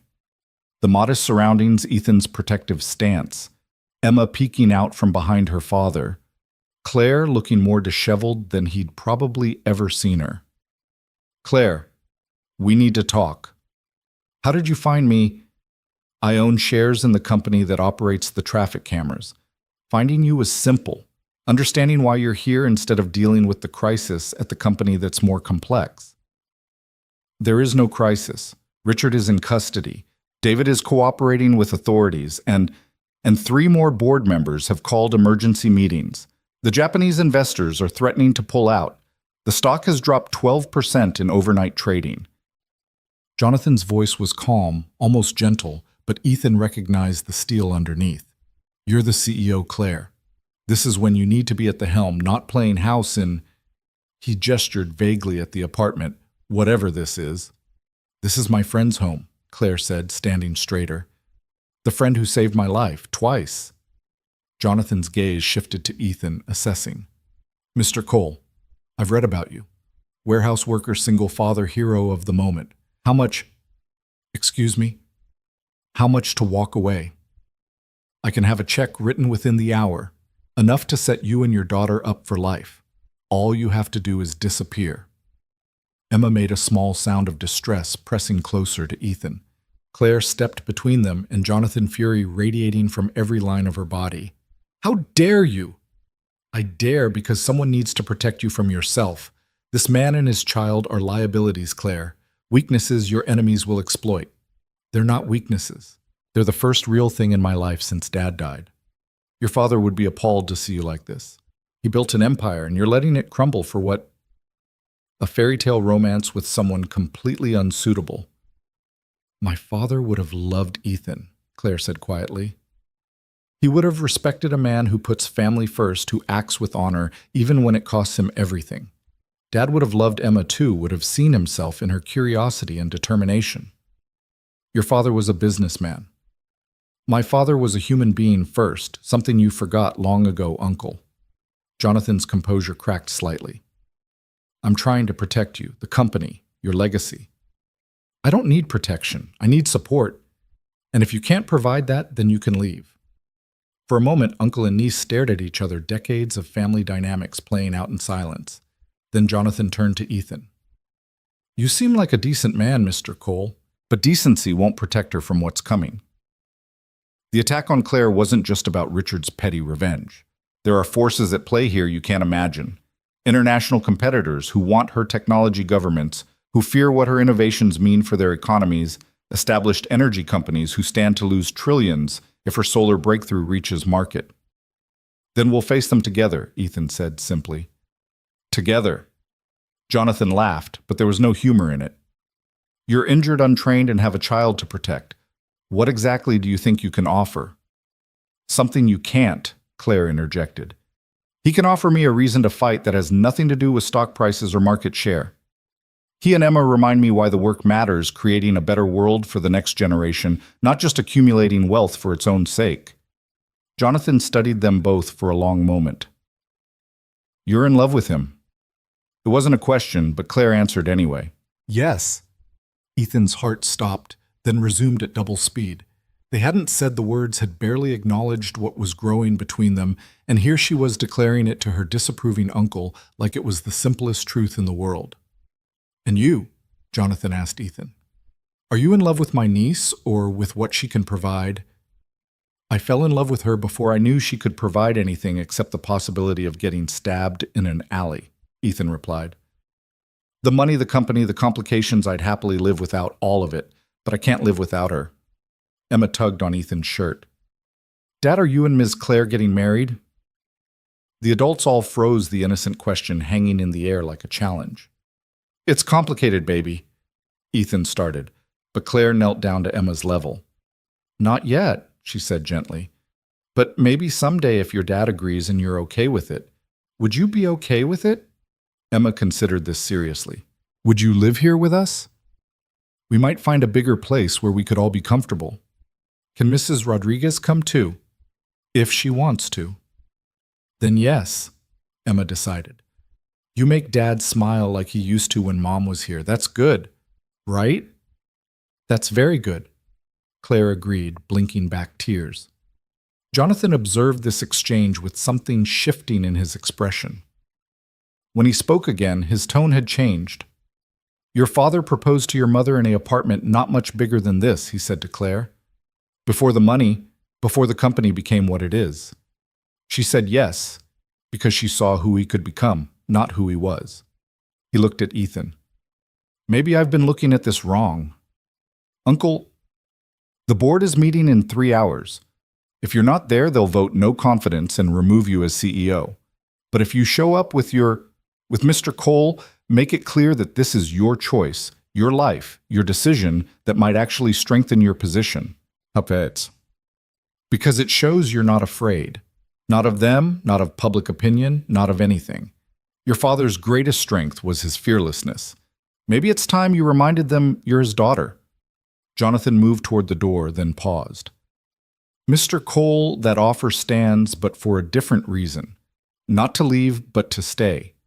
Professional security training, a proper team, whatever you need to keep them safe. Both of them. After he left, the apartment felt smaller, the weight of decision pressing down on all of them. You don't have to come to the meeting, Claire said to Ethan. This could get ugly. The press will dig into everything: Sarah's death, your finances, every mistake you've ever made. Will you be there? Of course. Then I'll be there. Dad has to wear his nice suit again, Emma announced. The one that makes him look like James Bond. Despite everything, they laughed. But the laughter died as Claire's phone rang. Marcus, and from her expression when she answered, the news wasn't good. What do you mean, evacuated the entire building? She listened, her face paling. A bomb threat. Are you... Yes, I understand. No, I'm safe. I'm with Ethan. She hung up, hands trembling slightly. Someone called in a bomb threat to the Donovan building. They're evacuating all 40 floors. The message said this was just the beginning unless I step down. We're going to the police, Ethan said immediately. No, we're going to the building. If I don't show up, if I let them see fear, it's over. Everything my father built dies. Claire, this is insane. This is my life. The words came out sharp, desperate. Don't you understand? If I back down now, they win. All of them. Every person who said a woman couldn't run this company, every competitor hoping to steal our technology, every small mind that can't stand to see someone like me succeed. Someone like you. Young, female, unwilling to play by their old boys' club rules. She was pacing now, energy crackling around her like electricity. My solar technology could revolutionize energy access in developing nations, could literally save the planet from climate disaster. And they want to stop it because it threatens their profit margins. Then we fight, Ethan said. But we fight smart. You don't walk into a building that might explode. The bomb squad is already there. They'll clear it. And if they don't, if this is real, Claire stopped pacing, turning to face him. Then I die doing something that matters, protecting something worth protecting. Isn't that what you did? Stepping in front of that knife? That was different. How was it different? Because I was protecting a person. You're protecting a company. I'm protecting the future. The words echoed in the small apartment. Every solar panel we produce, every innovation we develop, every barrier we break, it all matters. It all adds up to a world where Emma and kids like her don't have to inherit our disasters. Emma had been quietly coloring during this exchange, but now she looked up. Ms. Claire, are you a superhero? The question broke the tension, Claire's anger deflating. No, sweetheart. I'm just trying to do the right thing. That's what superheroes do, Emma said, matter-of-factly returning to her coloring. Ethan's phone buzzed. The unknown number from last night. Building is clear, real threat isn't there. It's at the board meeting location. They've moved it to the Whitmore Hotel. Presidential suite. Don't trust anyone. A friend. He showed the message to Claire. Someone's helping us. Or leading us into a trap. Only one way to find out. They made an unlikely procession, heading to the Whitmore Hotel. Claire in her wrinkled designer suit, Ethan in his funeral-turned bodyguard attire, Emma insisting on coming because families stick together, and Mrs. Rodriguez refusing to stay behind with her children, heading into danger. The hotel lobby was swarming with security reporters and board members. The moment Claire entered, cameras started flashing questions flying like bullets. Ms. Donovan, is it true you spent the night with your bodyguard? Are you stepping down as CEO? What's your response to claims that you're emotionally unstable? Claire walked through them like they were ghosts. Head high.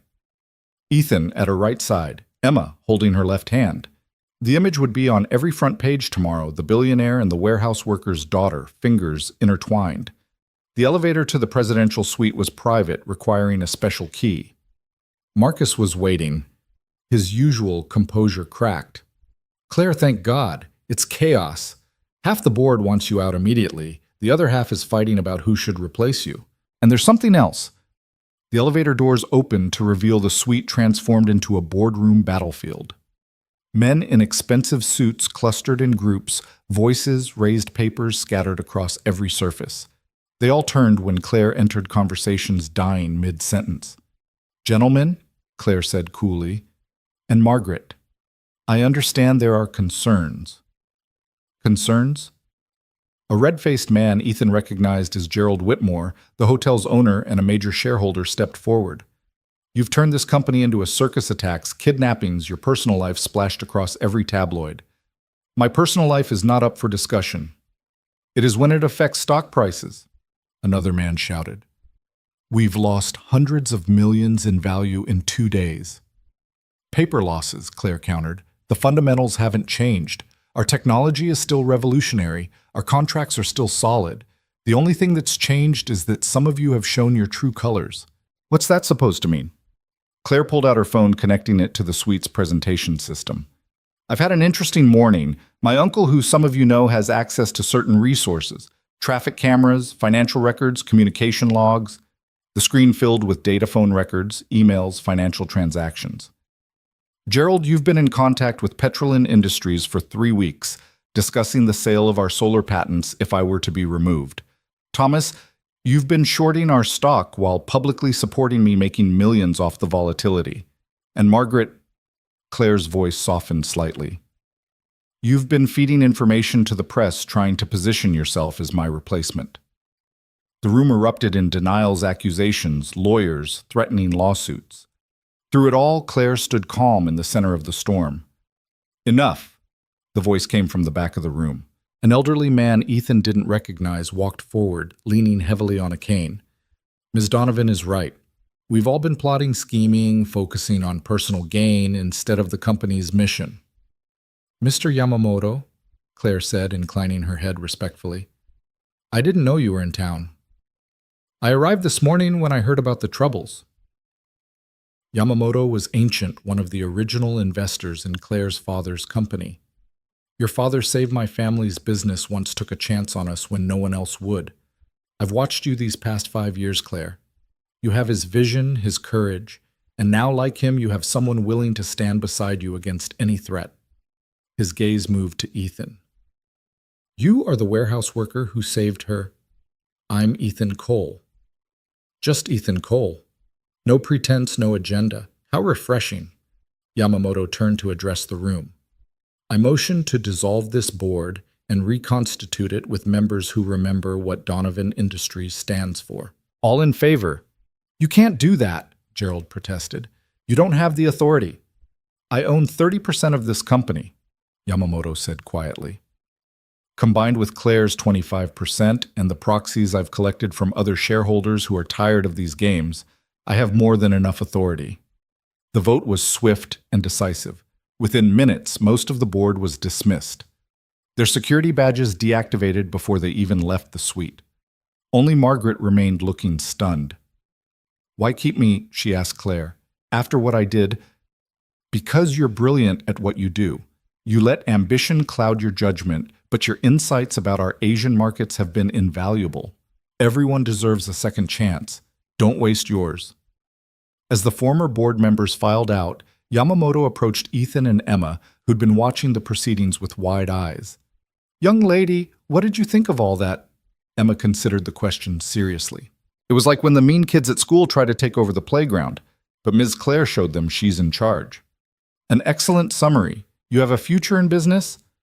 "I want to be a scientist, or maybe a dragon trainer." Both noble professions.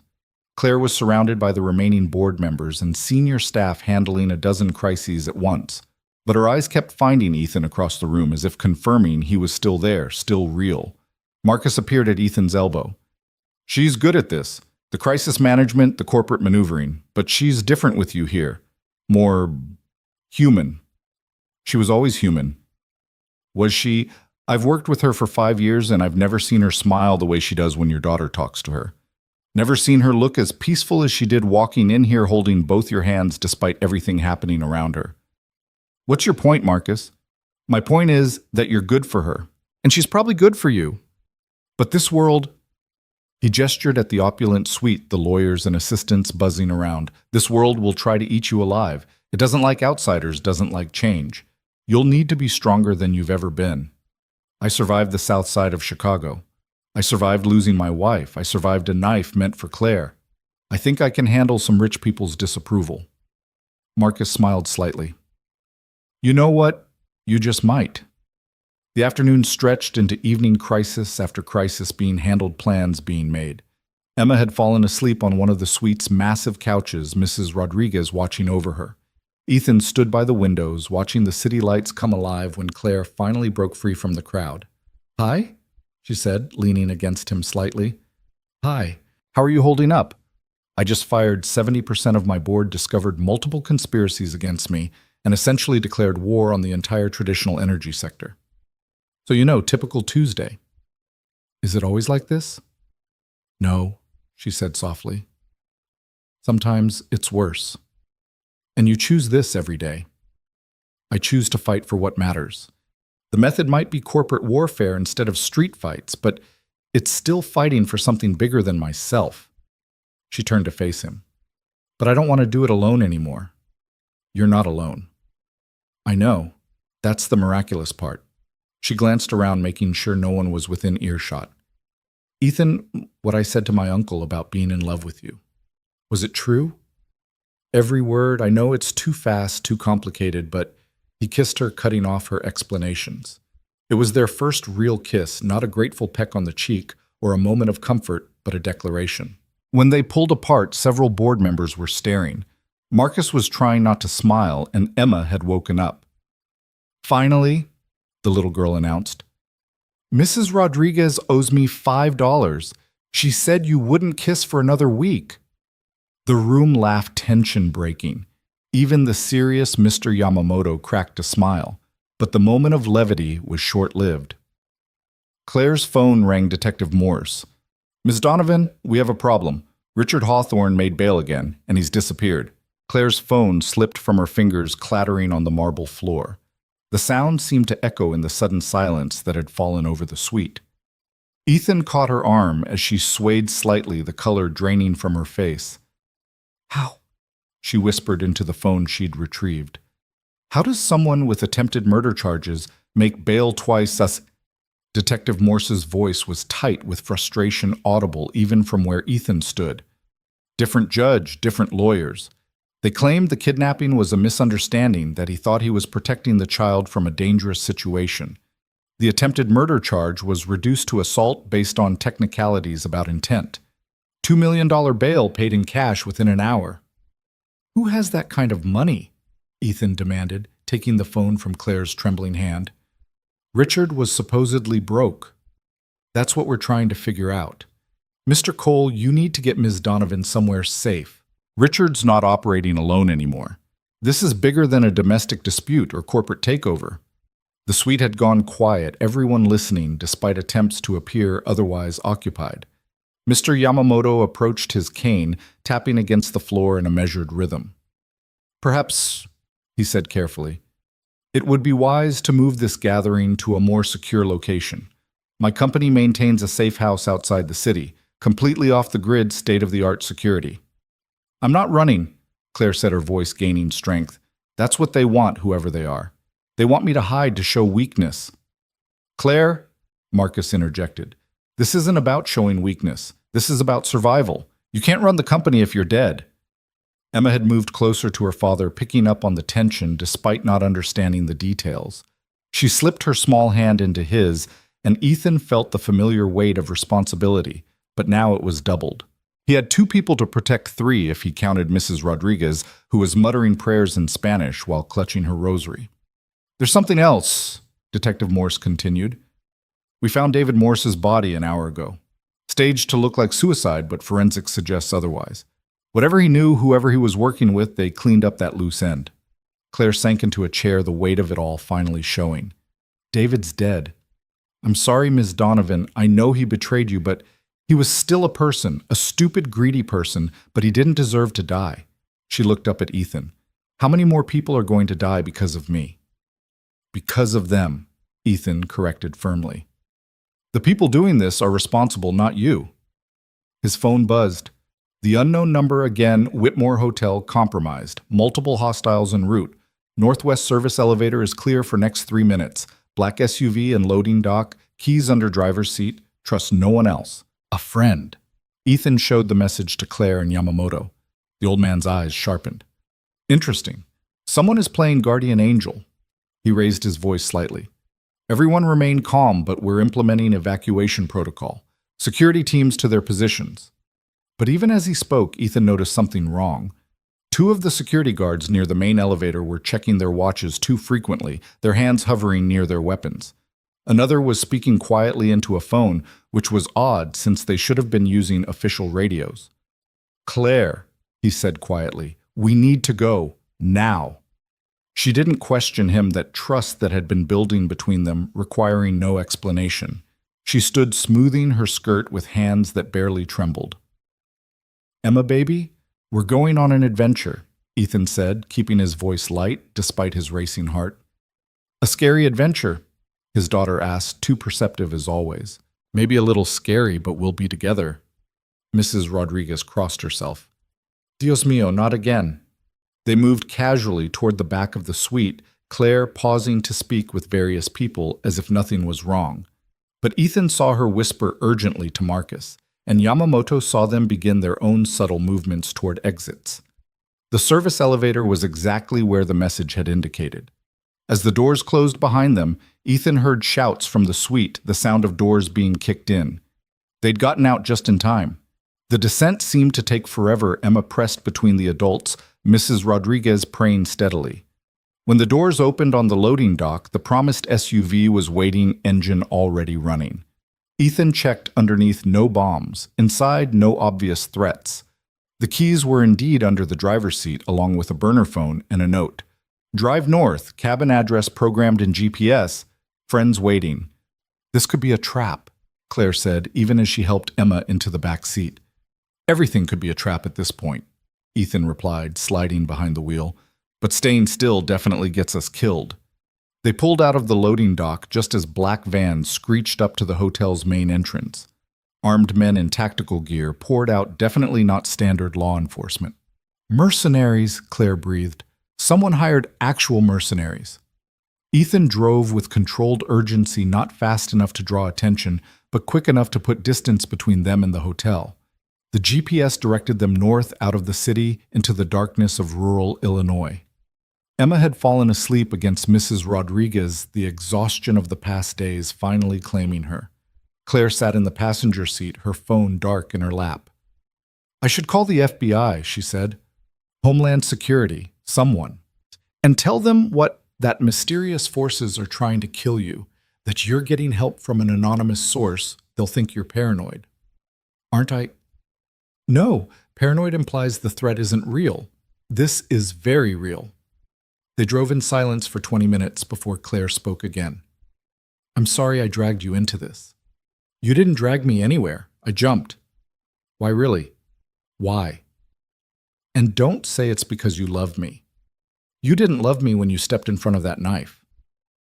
Ethan considered the question, the dark highway stretching ahead of them.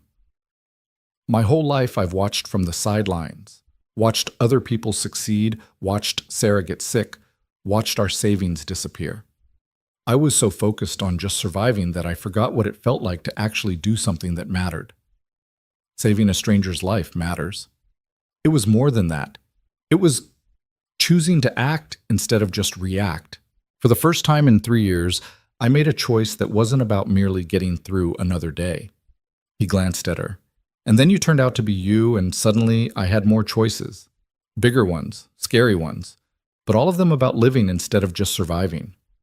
I don't want you to die for those choices. I don't plan to, but I also don't plan to go back to that half-life I was living before. The GPS directed them off the highway onto increasingly narrow roads. Forest pressed in on both sides, the darkness complete except for their headlights. Finally, after an hour of driving, they arrived at a modest cabin that looked abandoned from the outside. But as they parked, lights came on, and a familiar figure stepped onto the porch. Jonathan, Claire gasped. Her uncle looked different, dressed in tactical clothing instead of his usual suit, a rifle held casually but competently in his hands. Took you long enough, he said. Come inside, we have a lot to discuss. The cabin's rustic exterior was a lie. Inside was state-of-the-art security equipment, computers, weapons, and supplies for a long siege. 2 other people were present, a young woman with multiple laptops open before her, and a massive man who looked like he could bench press a car. Claire, meet my real team, Jonathan said. Not the corporate lawyers you usually see, but the people who actually keep our family safe. Our family has a private military, Claire asked, stunned. Your father's money came from somewhere before the legitimate businesses, Jonathan said carefully. He left that world behind, but he knew it might follow him, follow you, so he made arrangements. You're telling me Dad was what, some kind of crime lord, more like a very successful smuggler who went legitimate, but he made enemies in his previous life, and those enemies have long memories. Richard was never the real threat, Claire. He was just a tool being used by much more dangerous people. The young woman at the computer spoke up. I'm the one who's been sending the warnings. Name's Alex. Your uncle hired me to monitor threats against you, but I had to stay hidden until now. Why? Ethan demanded. Why all the secrecy? Because someone in Claire's inner circle has been feeding information to her enemies for years, Jonathan said. Not David, he was recent. Someone else. Someone close. Claire's phone rang. Marcus. Don't answer that, Jonathan said sharply. Marcus has been with me since right before your father died. Convenient timing. Jonathan pulled up files on one of the screens. Marcus Webb. Impressive resume. Harvard MBA, worked for 3 Fortune 500 companies before joining Donovan Industries. But dig deeper and things get interesting. His previous employers all suffered massive losses after he left. Industrial espionage was suspected but never proven. No, Claire shook her head. Marcus has been loyal. He's helped me through everything. Has he been positioning himself as indispensable while feeding information to competitors? Alex pulled up financial records. Offshore accounts in his name totaling $50 million. Payments received over the past 5 years, all from shell companies linked to Petrolin Industries. Claire stared at the evidence, her world reshaping itself once again. Petrolin. They've been trying to buy our solar patents. And Marcus has been helping them position for a hostile takeover. Richard was Plan A, marry into the company, gain control. When that failed, Plan B was to destabilize you enough that the board would sell. When you proved too resilient, Plan C was simply eliminating you. Emma stirred in Ethan's arms, mumbling in her sleep. He carried her to one of the bedrooms, Mrs. Rodriguez following to watch over her. When he returned, Claire was pacing, energy crackling around her like a storm. 5 years. 5 years of trusting him, confiding in him. He knew about Richard's abuse because I told him. He knew my schedules, my fears, my plans, everything. Which is why we're going to use that against him, Jonathan said. Marcus doesn't know we're on to him. He thinks you're still at the hotel or heading to one of your known safe houses. We can use that. How? You're going to call him, tell him you're scared that you need his help. Arrange a meeting somewhere we control. When he shows up, we take him and anyone else involved. Use me as bait. Use yourself as the queen on the chessboard, Jonathan corrected. The most powerful piece, but also the most valuable target. No, Ethan said flatly. Absolutely not. We're not dangling Claire in front of these people like meat before sharks. It's not your decision, Claire said quietly. The hell it isn't. You want to talk about choices? This is mine. I choose not to let the woman I love walk into an obvious trap. Even if it's the only way to end this. There's always another way. Not always, Jonathan interjected. Sometimes the only way out is through. Claire understands this. It's why she's survived this long in a world that wanted to destroy her. The argument might have continued, but Alex suddenly sat up straight. We have a problem. Multiple vehicles approaching from the south. Military-grade heat signatures. They found us. Jonathan moved with surprising speed for his age, grabbing weapons and tossing them to the massive man. Paulo defensive positions.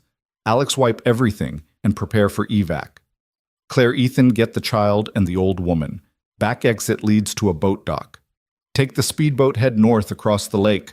There's another safe house on the Canadian side. What about you? Claire demanded. We'll buy you time. Uncle, this is what your father paid me to do. Protect you when he couldn't. Jonathan checked his rifle with practiced efficiency. 20 years ago, your father saved my life. Let me return the favor. Gunfire erupted from the tree-lined windows, shattering. Ethan threw himself over Claire, pulling her behind an overturned table as bullets chewed into the walls. Emma! He started to rise, but Claire held him down. Mrs. Rodriguez has her. They're safe in the back room. Paulo returned fire from a fortified position, his massive frame somehow graceful as he moved between windows. Alex worked frantically at her computers, presumably destroying sensitive data. Go! Jonathan shouted. Now! They crawled toward the back room, splinters raining down as automatic weapons turned the cabin into Swiss cheese. Ethan kicked open the bedroom door to find Mrs. Rodriguez huddled in a corner with Emma shielding the girl with her own body. We're leaving, he said, scooping Emma up. She was awake, terrified, but silent, her arms tight around his neck. The back exit was clear, but the 100 yards to the boat dock stretched like miles. They ran in a crouch, Claire leading Ethan, carrying Emma. Mrs. Rodriguez struggling to keep up. Behind them, the gunfire intensified, explosions now mixing with the automatic weapons. The speedboat was a sleek thing built for exactly this kind of escape. Claire jumped in, turning to help Mrs. Rodriguez while Ethan passed Emma down. As he climbed in himself, men emerged from the forest, weapons raised. Claire had the engine started before they could fire, the boat lurching forward as bullets sparked off the hull. Ethan pulled everyone down, covering Emma and Mrs. Rodriguez with his body as Claire drove with desperate skill. Where did you learn to drive a boat? He shouted over the engine. Summer camp, she shouted back. Very expensive summer camp. Despite everything, he laughed. Here they were fleeing for their lives across a dark lake toward Canada, and she was making jokes about her privileged childhood. The gunfire faded behind them, but Claire didn't slow down. The boat flew across the water, bouncing off waves, spray soaking them all. Emma was crying now, the silence broken, and Mrs. Rodriguez was praying louder than the engine. There! Claire pointed ahead where lights marked another dock. That must be it. But as they approached, Ethan saw figures waiting. His heart sank until he recognized one of them. Detective Morse, flanked by what looked like FBI agents. Federal agents, someone shouted through a megaphone, cut the engine and prepare to be boarded. Claire complied, and within minutes they were surrounded by officials, weapons drawn, but not quite aimed at them. Ms. Donovan, Detective Morse said, helping them onto the dock. We've been looking for you. How did you find us? Your uncle called it in. Said you'd be coming this way, that you had evidence of international corporate espionage and conspiracy to commit murder. My uncle called you when? 3 hours ago, right after he confirmed Marcus Webb had hired the mercenaries. Claire stared at her. 3 hours ago, we were still at the hotel. How could he have known? Because I've been watching Marcus for months. Jonathan's voice came from behind them. He walked up somehow uninjured despite the firefight they'd just fled. The cabin attack was staged. My people firing blank special effects for the windows. We needed Marcus to believe he'd succeeded in flushing you out. You lied to us. Claire's voice was dangerous. You terrified Emma for a ruse. I did what was necessary, and it worked. Marcus is in custody along with 6 Petrolin executives who were waiting at the actual safe house to finish what Richard started. The FBI has everything: financial records, communications, proof of conspiracy, reaching to the highest levels of the energy sector. Claire slapped him. The sound echoed across the water, everyone freezing in shock. You used a child as a prop in your game, she said, voice shaking with fury. You traumatized an innocent little girl for what? To catch some corporate criminals. To save your life, Jonathan replied, rubbing his cheek. And hers, and his. Do you think Marcus would have stopped? Do you think Petrolin would have given up?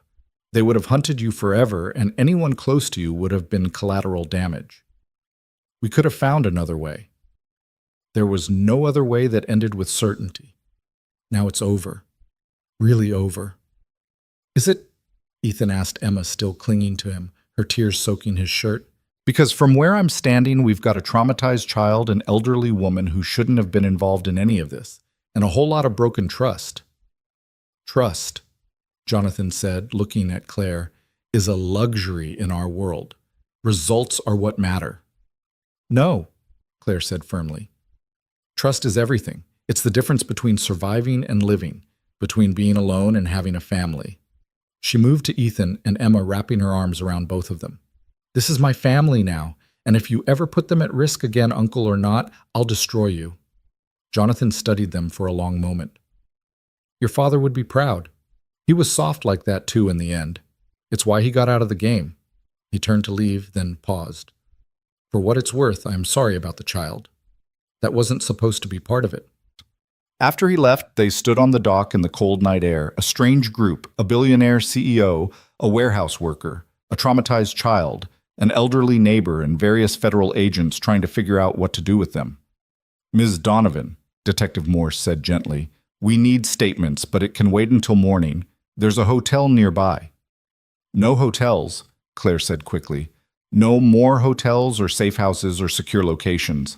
I want to go home. Your penthouse? No. Home. She looked at Ethan. Can we go home? He understood. The apartment's small and cramped and ordinary. The place where they'd shared pancakes and stories, where Emma felt safe, where life was real instead of performed. Yeah, he said softly. Let's go home.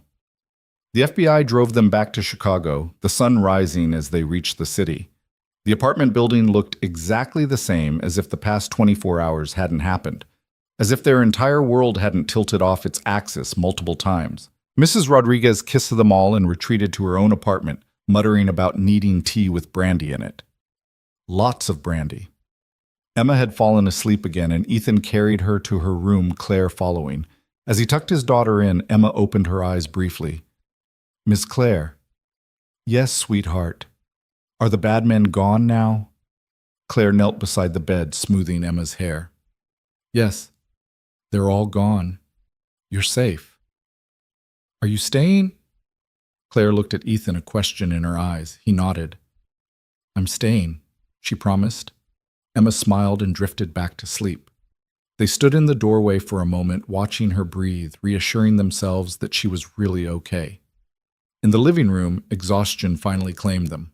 They collapsed on the couch, Claire still in her destroyed designer suit, Ethan, in clothes that had seen too much action for one lifetime. It's really over, Ethan asked.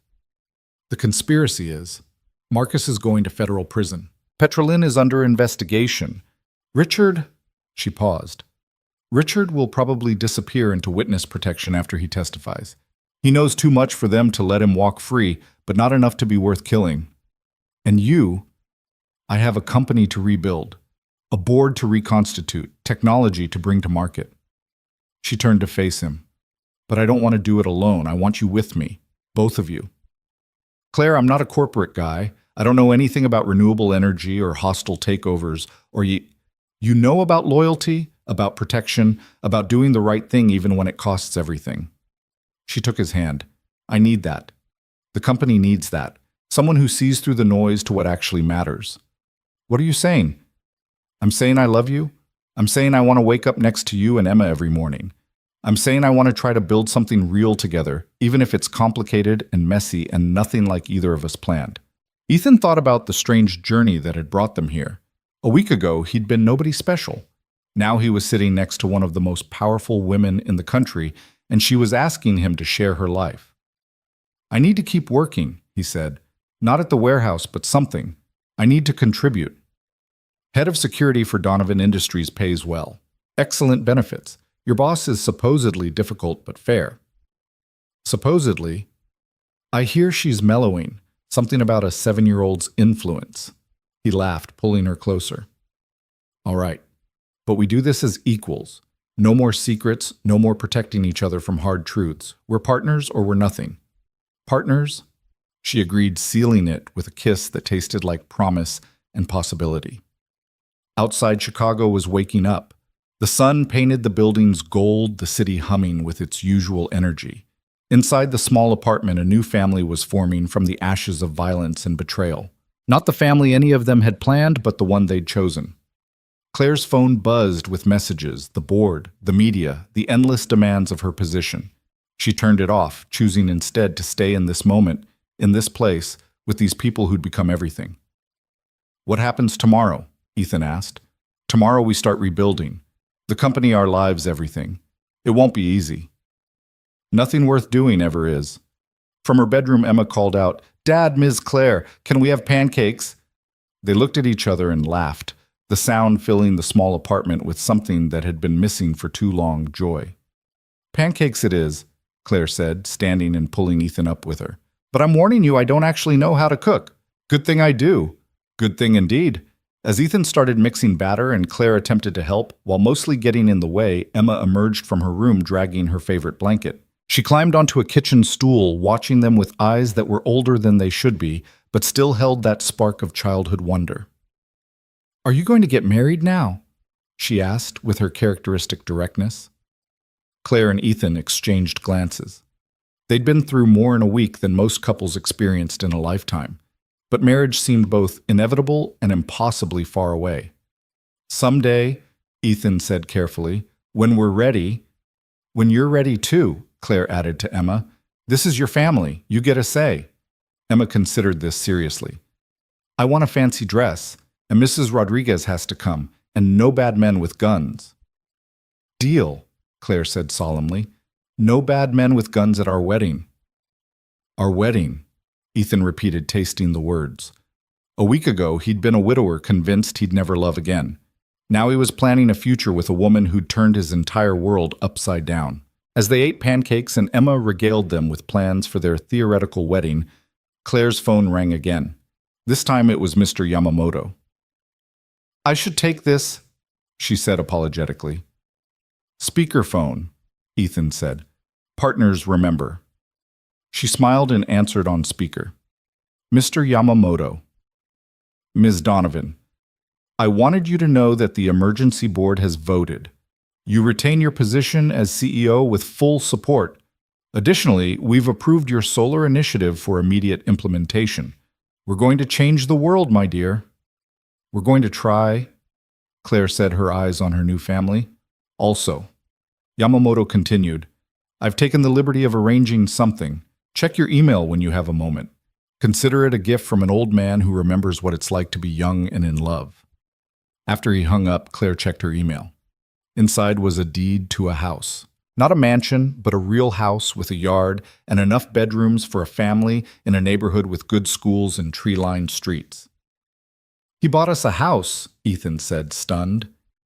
He bought us a future, Claire corrected, a place to build from. Emma looked at the pictures on Claire's phone. Does it have room for a dog? Probably, Claire said.